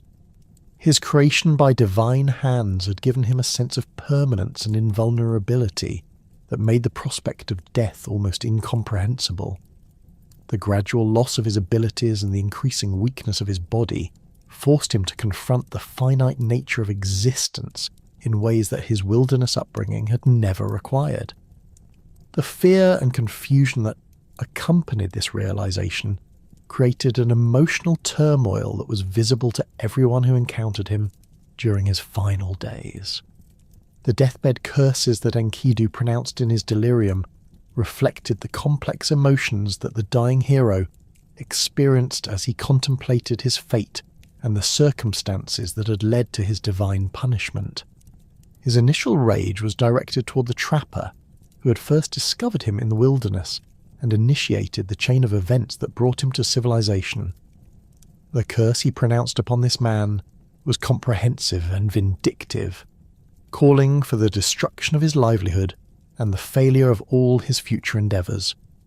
The intensity of Enkidu's anger reflected his belief that his encounter with human civilization had ultimately led to his doom, transforming him from a free creature of the wilderness into a victim of divine politics. The sacred prostitute who had been instrumental in Enkidu's transformation from wild man to civilized being also became the target of his dying rage, as he blamed her for introducing him to the pleasures and complications of human society. His curse upon her was particularly cruel, calling for her to be abandoned by all who had once sought her services and to spend her remaining years in poverty and disgrace. The bitterness of this condemnation revealed the depth of Enkidu's regret about his decision to leave the wilderness and embrace the civilized world that had ultimately betrayed him.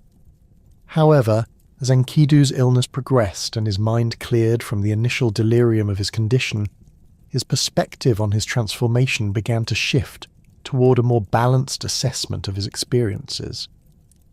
The intervention of Shamash, speaking through divine inspiration, helped him recognize the positive aspects of his journey from wilderness to civilization and the meaningful relationships he had formed along the way.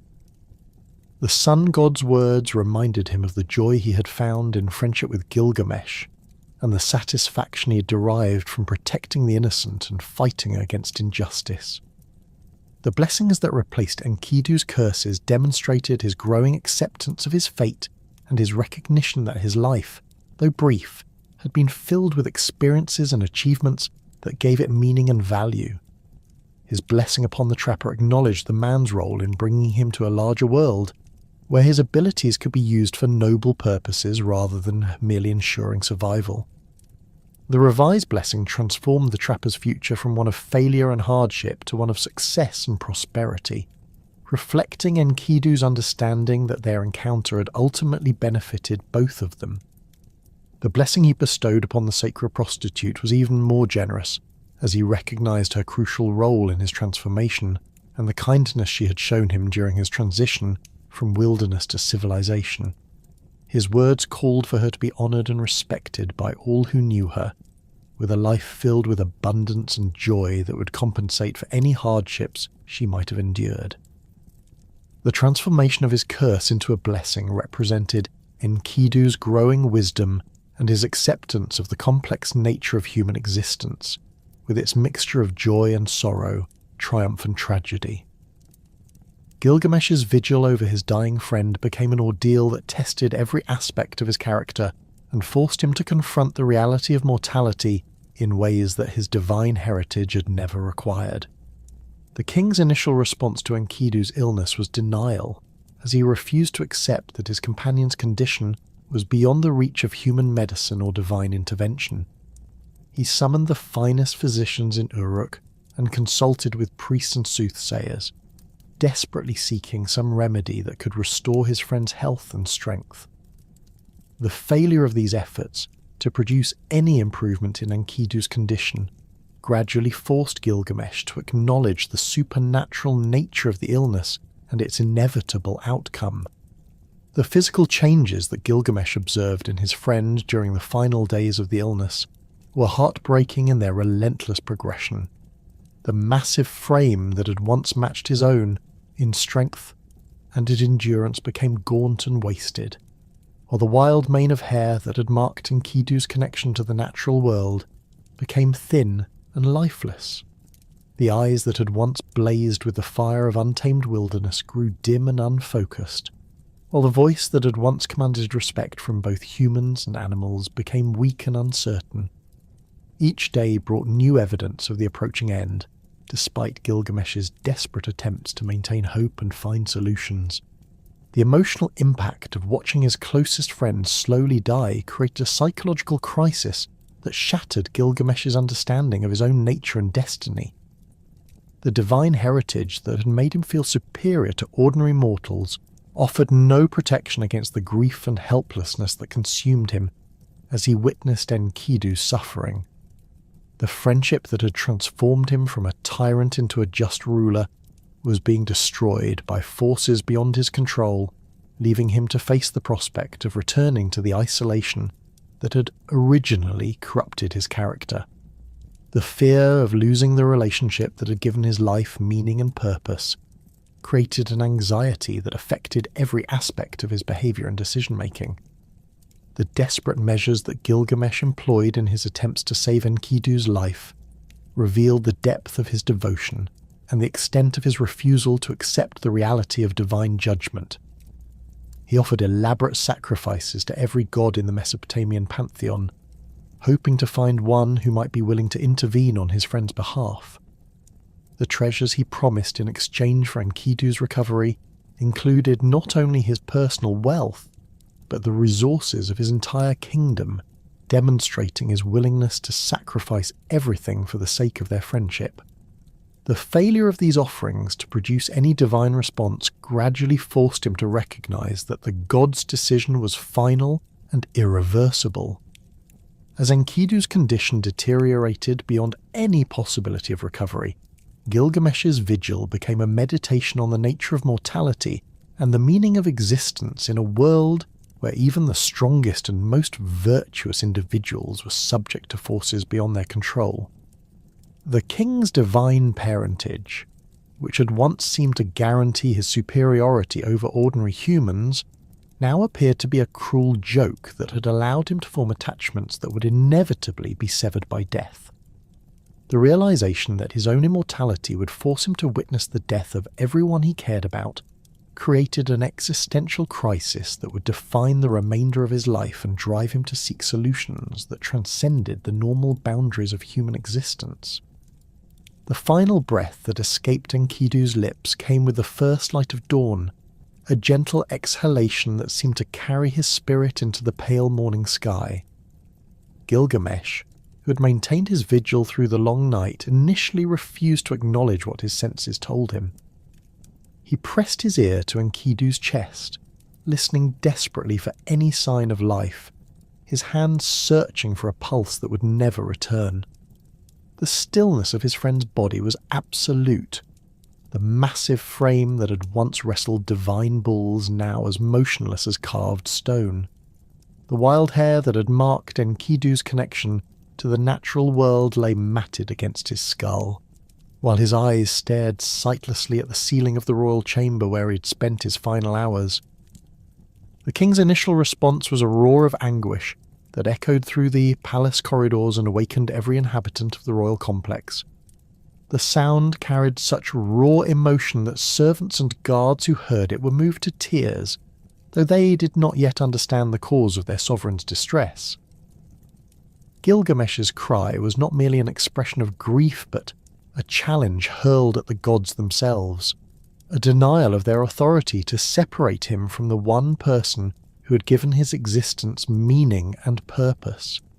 The walls of the chamber seemed to tremble with the force of his emotion, while the very air appeared to shimmer with the intensity of his pain. For 7 days and 7 nights, Gilgamesh refused to allow anyone to remove Enkidu's body from the royal chamber. He positioned himself beside the funeral couch, like a guardian protecting precious treasure, his great sword drawn and ready to strike down anyone who approached with the intention of taking his friend away. The king's appearance during this period was shocking to those who had known him as the epitome of royal dignity and controlled power. His hair became dishevelled and unkempt, while his royal garments grew stained with tears and the debris of his vigil. His eyes, once bright with the confidence of divine heritage, became hollow and haunted, reflecting an inner devastation that seemed to age him years in the span of days. The palace staff attempted to maintain their normal routines, but the king's grief had created an atmosphere of mourning that affected every aspect of court life. Officials who came seeking royal decisions found themselves turned away by guards who dared not disturb their sovereign's vigil. Trade delegations and diplomatic missions were left waiting in the outer courtyards, their business suspended indefinitely while the kingdom's ruler remained locked in his private struggle with mortality. The administrative machinery that had governed Uruk's daily operations began to slow and stutter as the absence of royal authority created uncertainty about how to proceed with routine matters. The physical changes that began to appear in Enkidu's body as the days passed forced Gilgamesh to confront the reality of death in its most undeniable form. The skin that had once glowed with the vitality of wilderness life began to take on the waxy pallor of decay, while the muscles that had possessed superhuman strength started to lose their definition and firmness. The scent of mortality, subtle at first but growing stronger with each passing hour, filled the chamber with an odour that no amount of incense could mask. Most disturbing of all were the small movements that Gilgamesh detected from the corner of his eye, the first signs of the insects that would soon claim dominion over his friend's mortal remains. The appearance of maggots in Enkidu's flesh marked the moment when even Gilgamesh's denial could no longer withstand the evidence of his senses. The tiny white larvae that emerged from the corpse's orifices were nature's most honest messengers, announcing with their presence that the body which had once housed his friend's spirit was now nothing more than decaying matter, subject to the same processes that claimed all organic life. The king's reaction to this discovery was a mixture of revulsion and desperate sorrow, as he finally understood that no amount of willpower or divine heritage could restore what death had claimed. The funeral preparations that followed Gilgamesh's acceptance of Enkidu's death were the most elaborate in Uruk's history, reflecting both the king's love for his friend and his desperate need to honour the memory of their partnership. The royal treasury was opened to provide materials for a burial that would rival those of the greatest kings, with precious metals and gemstones gathered from across the known world.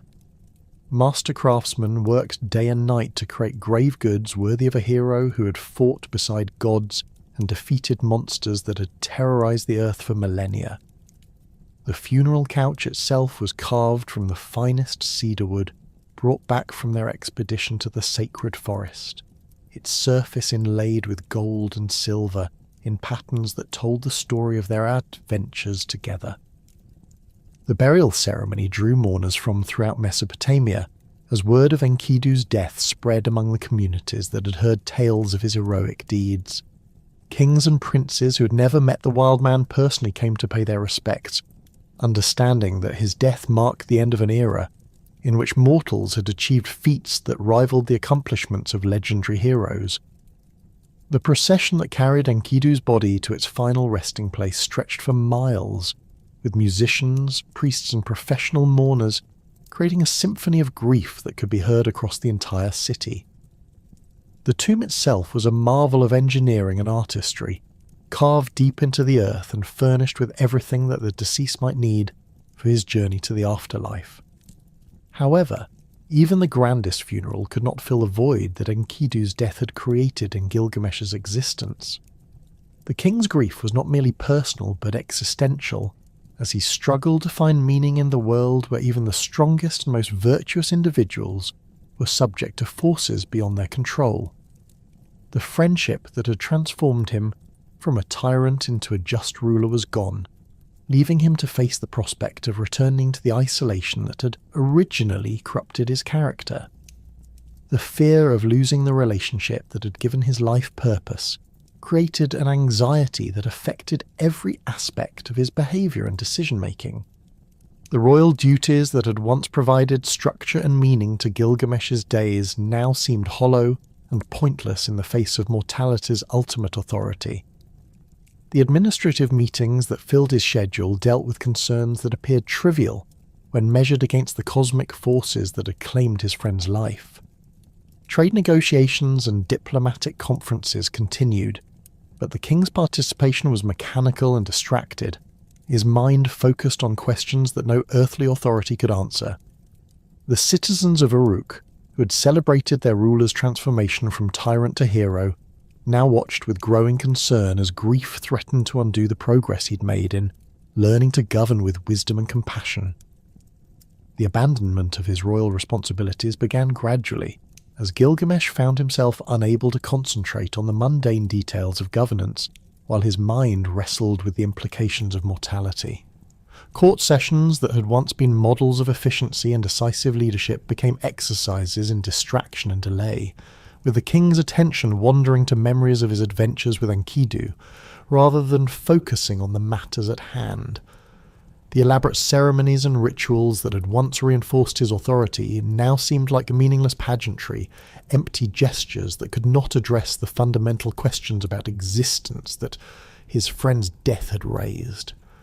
The transformation in Gilgamesh's appearance reflected his internal struggle with grief and his growing disconnection from the civilized world that had once defined his identity.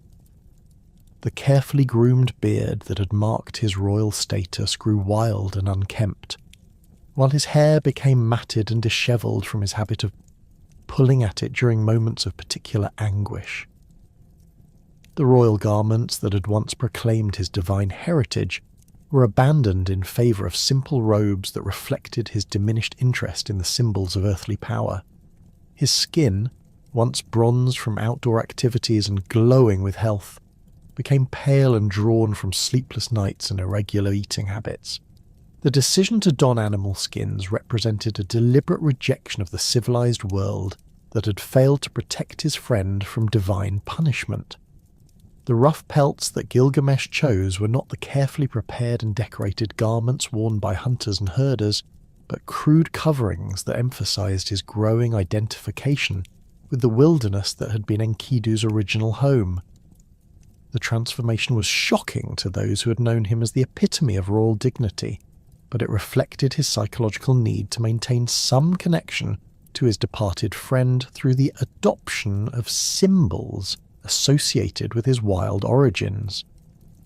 The flight from Uruk that followed this transformation was not a planned expedition, but a desperate escape from reminders of his loss and the responsibilities that seemed meaningless in the face of mortality. Gilgamesh left the palace in the early hours of morning, slipping past guards who were too stunned by his appearance to challenge his departure. The great gates of the city that had once symbolized his power and authority now seemed like prison walls that confined him to a world where death held ultimate dominion. The wilderness that stretched beyond Uruk's borders called to him with promises of solitude and the possibility of finding answers to questions that civilized society could not address. The physical challenges of wilderness survival, which had once been academic concerns for a king accustomed to palace comfort, now became daily realities that tested his resolve and resourcefulness. The skills that Enkidu had taught him during their adventures together proved invaluable as he learned to find water in barren landscapes and locate edible plants in environments that seemed hostile to human life. The hardships of exposure to the elements, sleeping on rocky ground and subsisting on whatever food he could gather or hunt, served as a form of penance that helped him process his grief, while maintaining some connection to his friend's memory.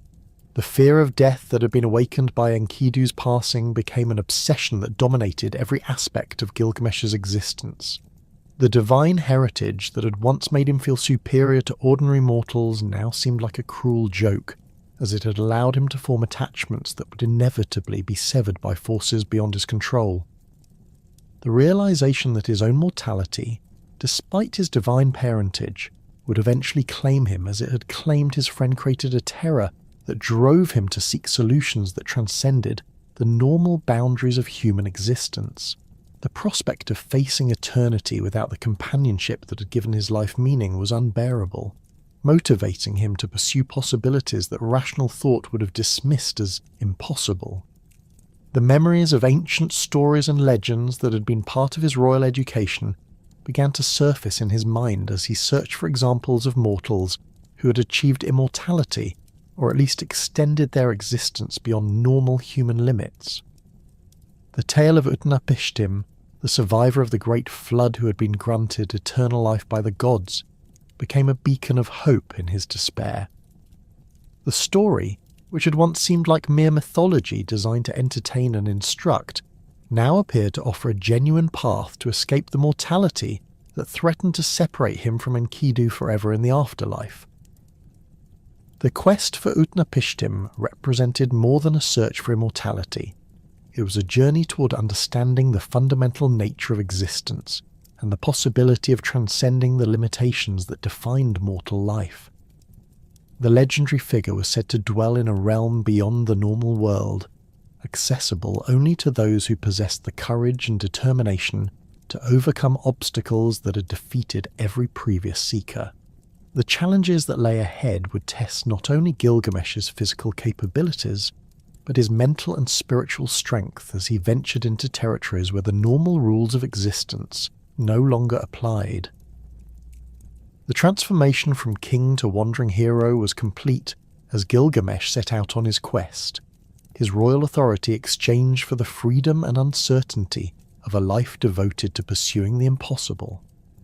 The palace that had once been the centre of his world became a distant memory, while the wilderness that had claimed his friend's origins became his new home. The journey that lay ahead would take him through lands that existed on the margins of the known world, where the boundaries between the mortal and divine realms became blurred, and the possibility of achieving the impossible might finally be within reach. The physical demands of the quest began immediately as Gilgamesh left the familiar territories surrounding Uruk and ventured into regions that few mortals had ever explored. The landscape gradually became more hostile and strange, with rock formations that seemed to defy natural processes and vegetation that appeared to follow patterns unknown to conventional botany. The climate shifted unpredictably, with scorching heat giving way to bitter cold without the gradual transitions that characterize normal weather patterns. The very air seemed different, carrying scents and sounds that suggested the presence of forces that operated according to rules unlike those that governed the ordinary world. The wildlife that Gilgamesh encountered during his journey was unlike anything he'd seen during his previous adventures, including creatures that seemed to exist on the boundary between the natural and supernatural realms. Some animals displayed intelligence and awareness that exceeded normal bestial capacity, while others possessed physical characteristics that suggested divine influence in their creation. The predators that stalked him through the wilderness were not merely dangerous but seemed to be testing his resolve and determination, as if they were guardians placed to discourage unworthy seekers from continuing their quest. The solitude that accompanied Gilgamesh's journey was profound and complete, creating an isolation that was both physical and spiritual. The absence of human companionship forced him to confront his thoughts and emotions without the distractions that had previously helped him avoid the full impact of his loss. The silence of the wilderness was broken only by the sounds of his own movement and the occasional calls of distant animals, creating an environment where every footstep seemed to echo with the weight of his purpose.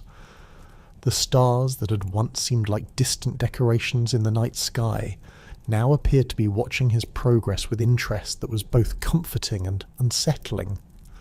The psychological impact of his quest began to manifest in dreams and visions that seemed to offer guidance while simultaneously testing his sanity and resolve.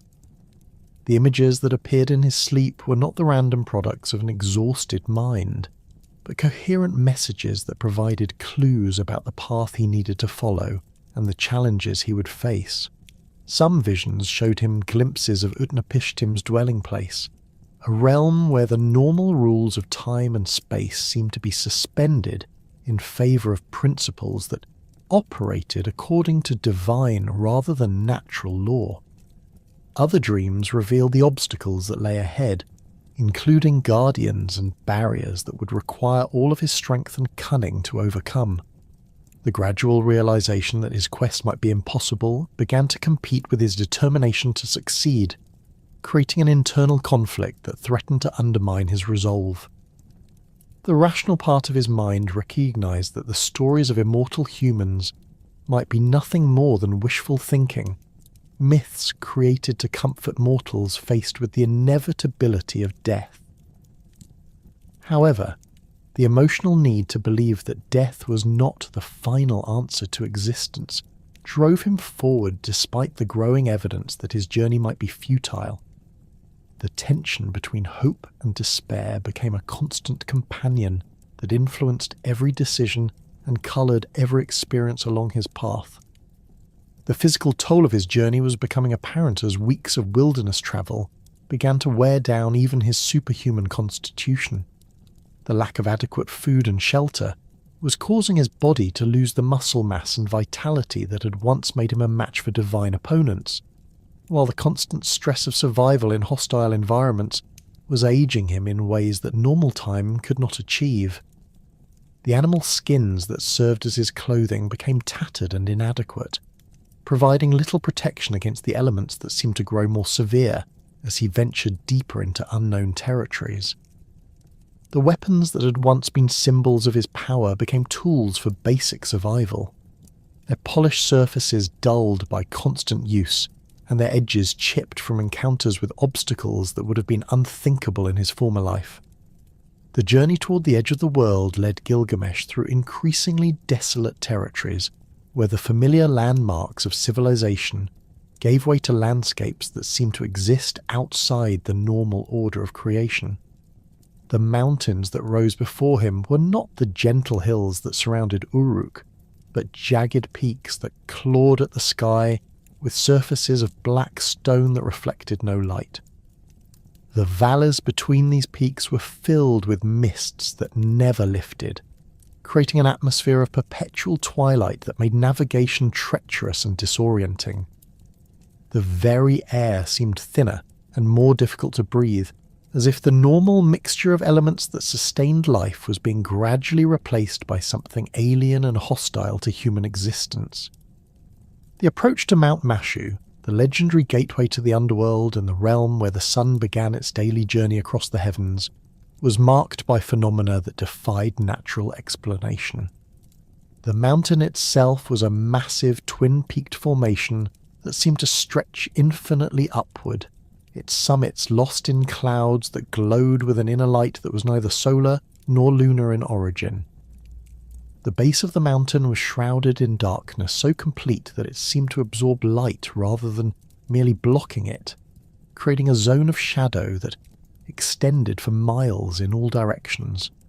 The silence that surrounded the mountain was absolute, broken neither by wind nor the calls of animals, as if all natural life had been banished from this threshold between worlds.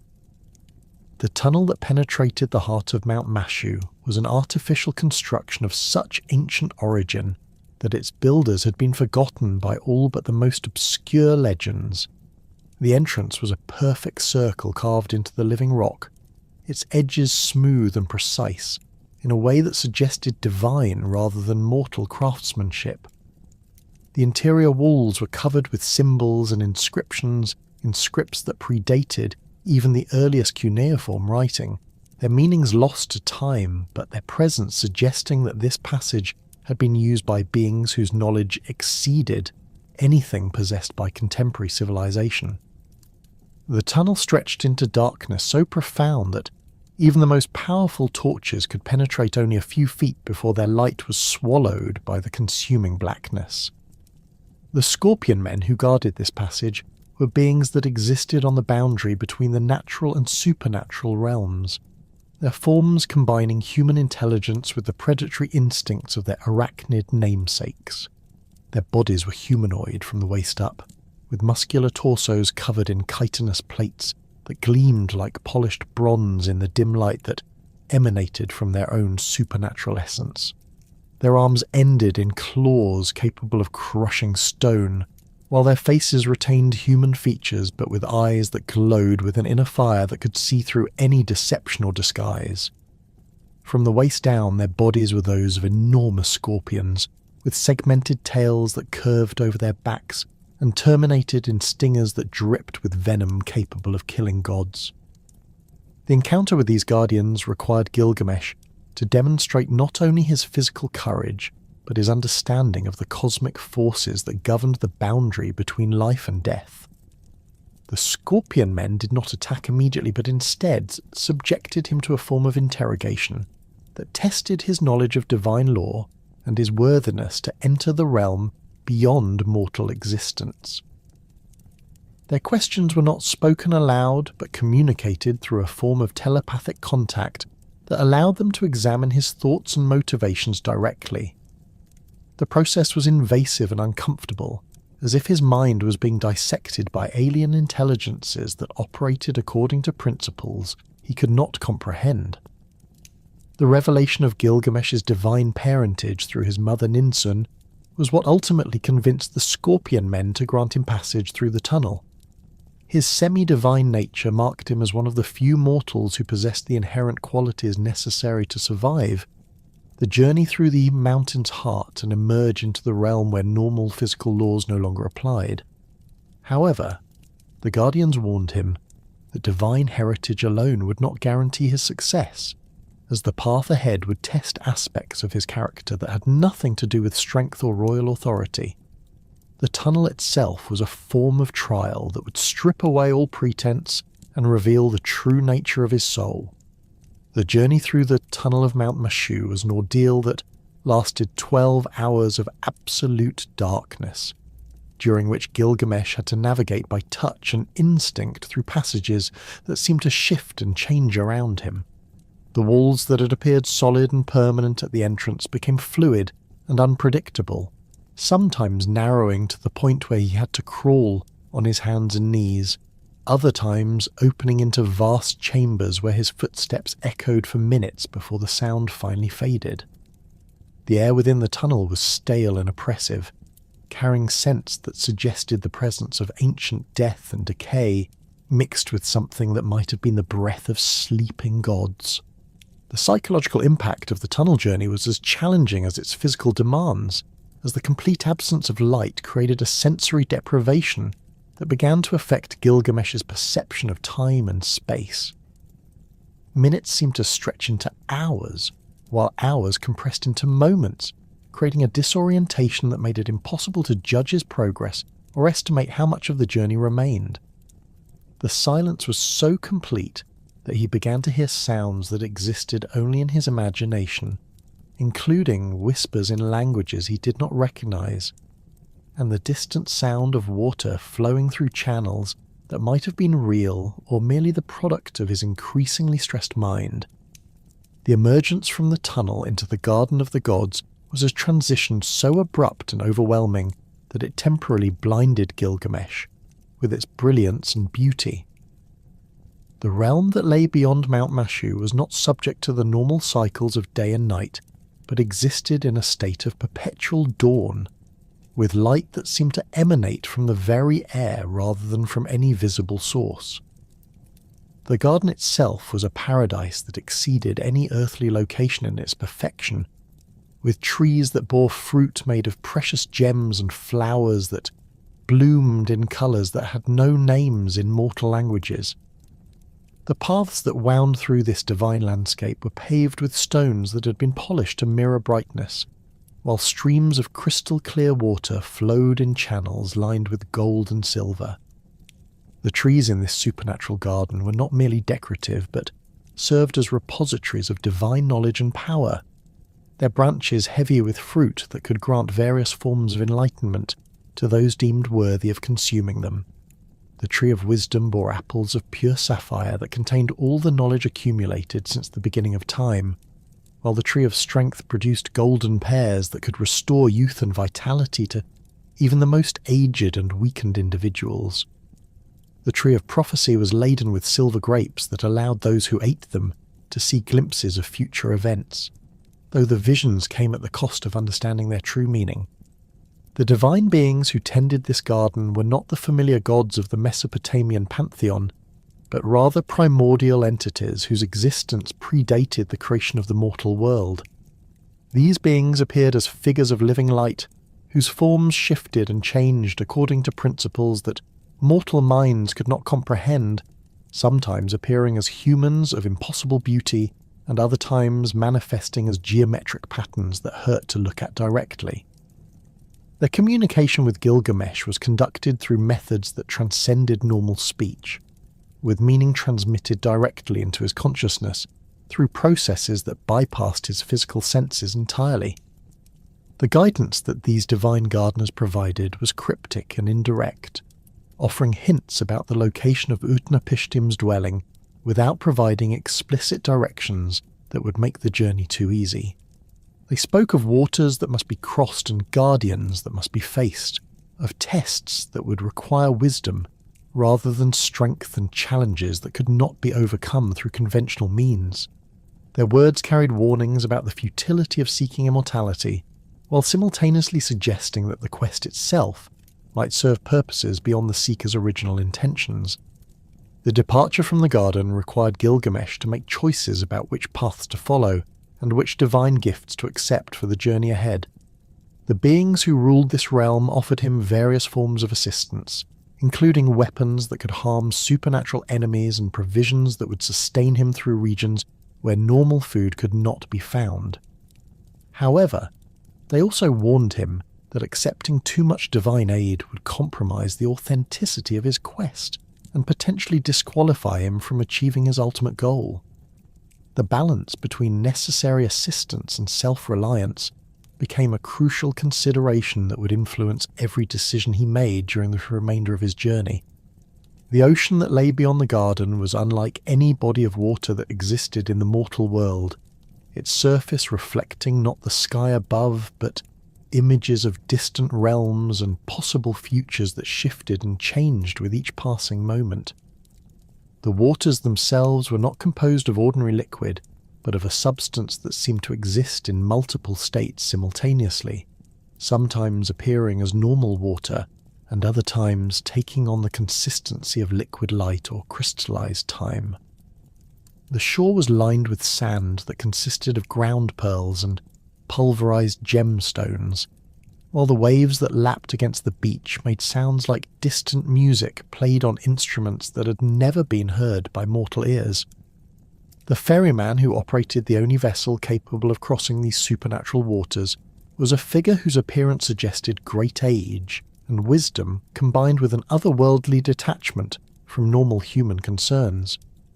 His boat was constructed from materials that did not exist in the mortal realm, with a hull that seemed to be carved from a single enormous pearl and sails woven from threads of pure moonlight. The craft moved not through conventional propulsion but by responding to the ferryman's will, gliding across the water's surface without creating any disturbance or wake that would indicate its passage. The crossing of the waters of death required Gilgamesh to demonstrate his worthiness through actions rather than words, as the ferryman subjected him to tests that revealed the true nature of his character and motivations. The journey across the supernatural ocean was not merely a matter of transportation but a form of purification that stripped away the accumulated influences of mortal existence and prepared him for the encounter with immortality that awaited him on the far shore. The process was both physically and spiritually demanding, requiring him to maintain his focus and determination while surrounded by visions and temptations that could easily have led him astray from his purpose. The island where Utnapishtim dwelt existed in a state of temporal suspension that made it immune to the normal processes of change and decay that affected the rest of creation. The landscape was perfectly preserved in the condition it had possessed at the moment of the great flood's end, with every tree and stone exactly as they had been when the waters receded and dry land appeared once again. The air itself seemed to be filled with the memory of that ancient catastrophe, carrying scents of rain and mud mixed with the lingering traces of divine wrath that had nearly destroyed all life on earth. Utnapishtim himself was a figure of profound dignity and sadness, his appearance reflecting the weight of centuries spent in isolation from the world he'd once known. His physical form showed no signs of aging or decay, but his eyes held the accumulated sorrow of someone who had witnessed the destruction of everything he had once held dear. His clothing was simple and practical, made from materials that had been common before the flood but had since become extinct in the changed world that emerged from the catastrophe. His movements were deliberate and careful, as if he was constantly aware of the fragility of existence and the need to treat every moment with appropriate reverence. The account of the great flood that Utnapishtim shared with Gilgamesh was not merely a historical narrative, but a profound meditation on the relationship between divine justice and human suffering. The story began with the gods' decision to destroy humanity due to their excessive noise and general corruption, a judgment that reflected the deity's growing frustration with the chaos and violence that had come to characterize mortal civilization. The Divine Council's deliberations had been lengthy and contentious, with some gods arguing for complete annihilation, while others advocated for more selective punishment that would preserve the possibility of human redemption. The selection of Utnapishtim as the sole human survivor was based not on his moral superiority, but on his practical skills and his willingness to follow divine instructions without question or hesitation. The god Ea had chosen him because of his experience as a builder and his reputation for reliability, qualities that would be essential for the successful completion of the massive construction project that would preserve life through the coming catastrophe. The warning that Ea provided was delivered in coded language that required careful interpretation, as the god was technically violating the Divine Council's decision to keep the flood secret from humanity. The construction of the Ark was a project that required not only enormous physical labour, but also precise attention to divine specifications that ensured the vessel would be capable of surviving the supernatural forces that would be unleashed during the flood. The dimensions that Ea provided were not arbitrary, but were calculated to create a structure that could maintain stability in waters that would be subject to forces far beyond those encountered in normal storms. The materials used in construction were not merely the finest available, but were specifically chosen for their ability to withstand the corrosive effects of divine wrath made manifest in physical form. The gathering of animals and supplies for the Ark required Utnapishtim to make difficult decisions about which species and individuals would be preserved, and which would be abandoned to the coming destruction. The divine instructions were specific about the need to maintain breeding pairs of all animal species, but the practical limitations of space and resources meant that many individual creatures would necessarily be left behind. The emotional toll of these selections was enormous, as Utnapishtim was forced to play the role of divine judge, while knowing that his choices would determine the future composition of life on Earth. The flood itself was a catastrophe that exceeded anything in recorded human experience, with waters that rose not gradually but in massive surges that overwhelmed even the highest mountains within hours of the deluge's beginning. The rain that fell was not ordinary precipitation but liquid that seemed to carry the concentrated essence of divine fury, burning everything it touched and transforming familiar landscapes into alien seascapes that bore no resemblance to the world that had existed before.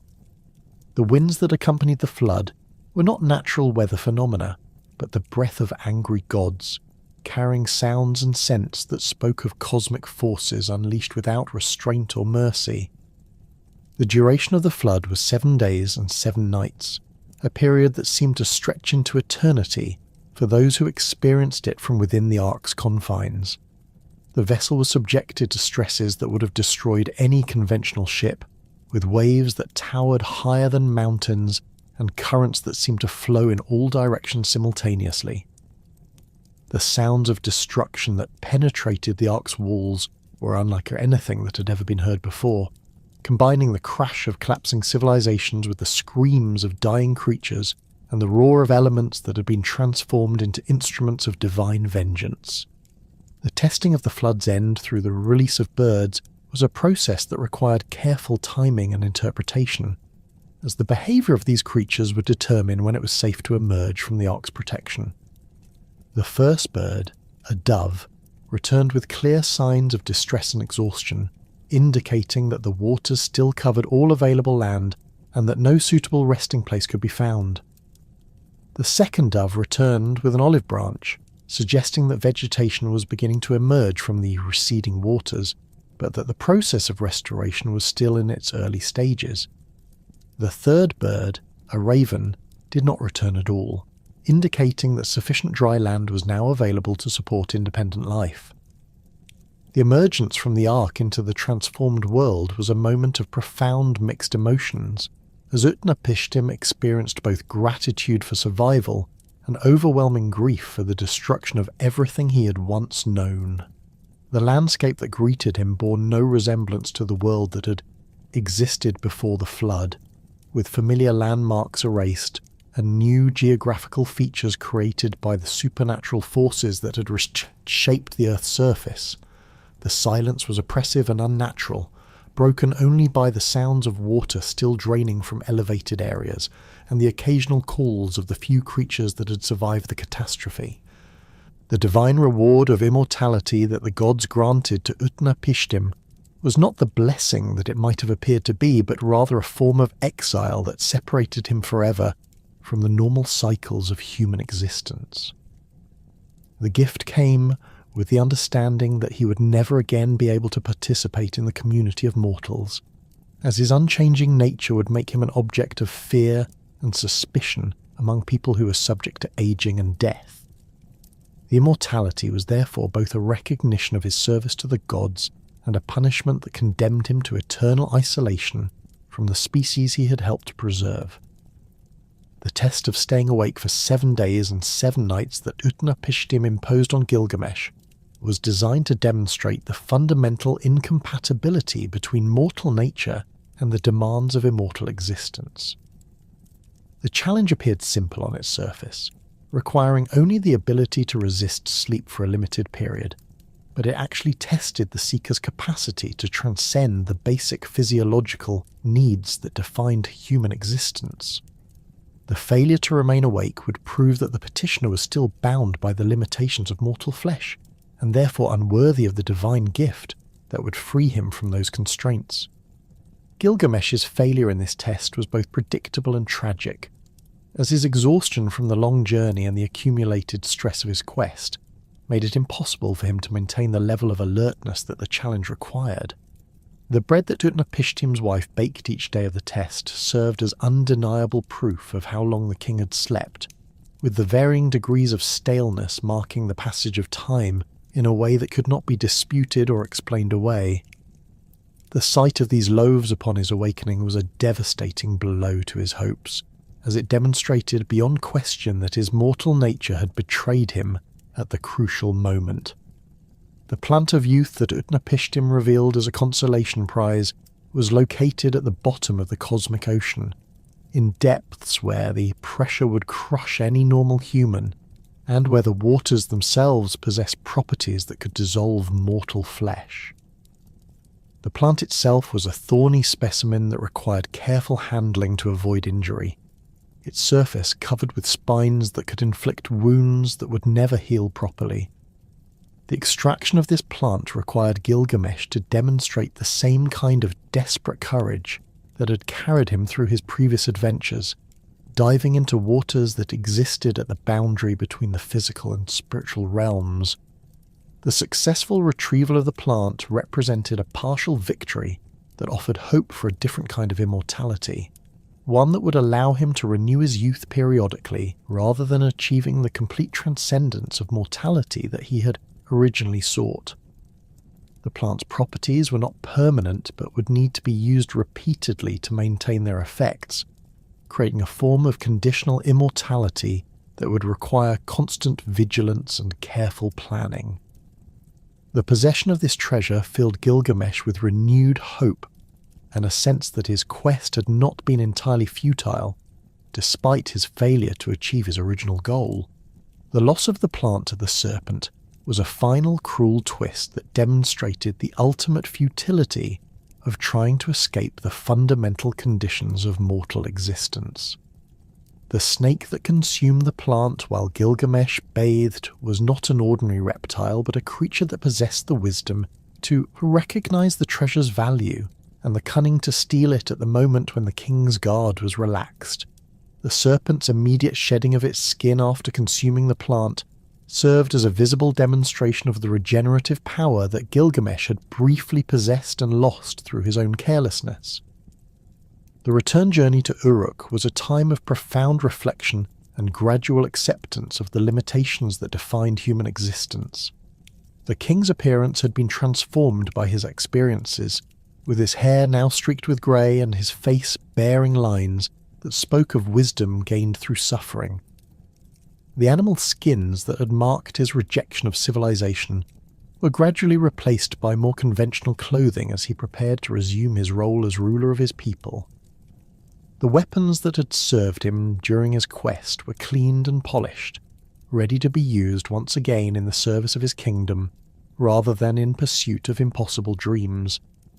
The sight of Uruk's walls rising from the Mesopotamian plain was a moment of recognition that marked the end of his quest and the beginning of his acceptance of mortality as the defining characteristic of human existence.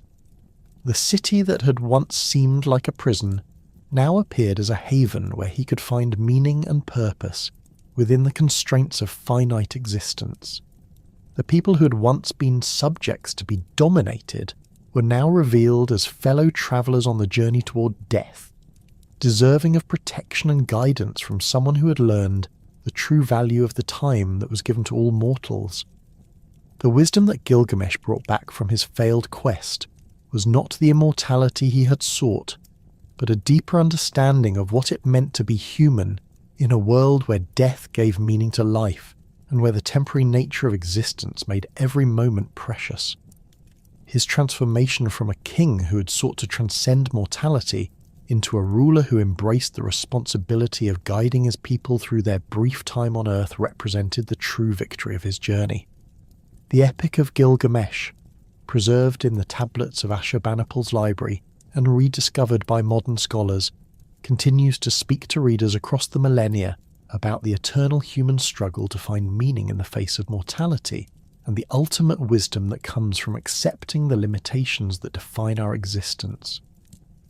The legacy of Gilgamesh's story extends far beyond its original Mesopotamian context, influencing literary traditions throughout the ancient world and providing a template for heroic narratives that continue to resonate with modern audiences. The epic's exploration of friendship, mortality, and the search for meaning in a finite existence addresses fundamental questions that remain as relevant today as they were 4,000 years ago when the story was first recorded in cuneiform script. The rediscovery of this ancient masterpiece by 19th century archaeologists opened new windows into the earliest expressions of human consciousness and creativity, demonstrating that the concerns and aspirations that define our species have remained remarkably consistent across the vast expanse of recorded history.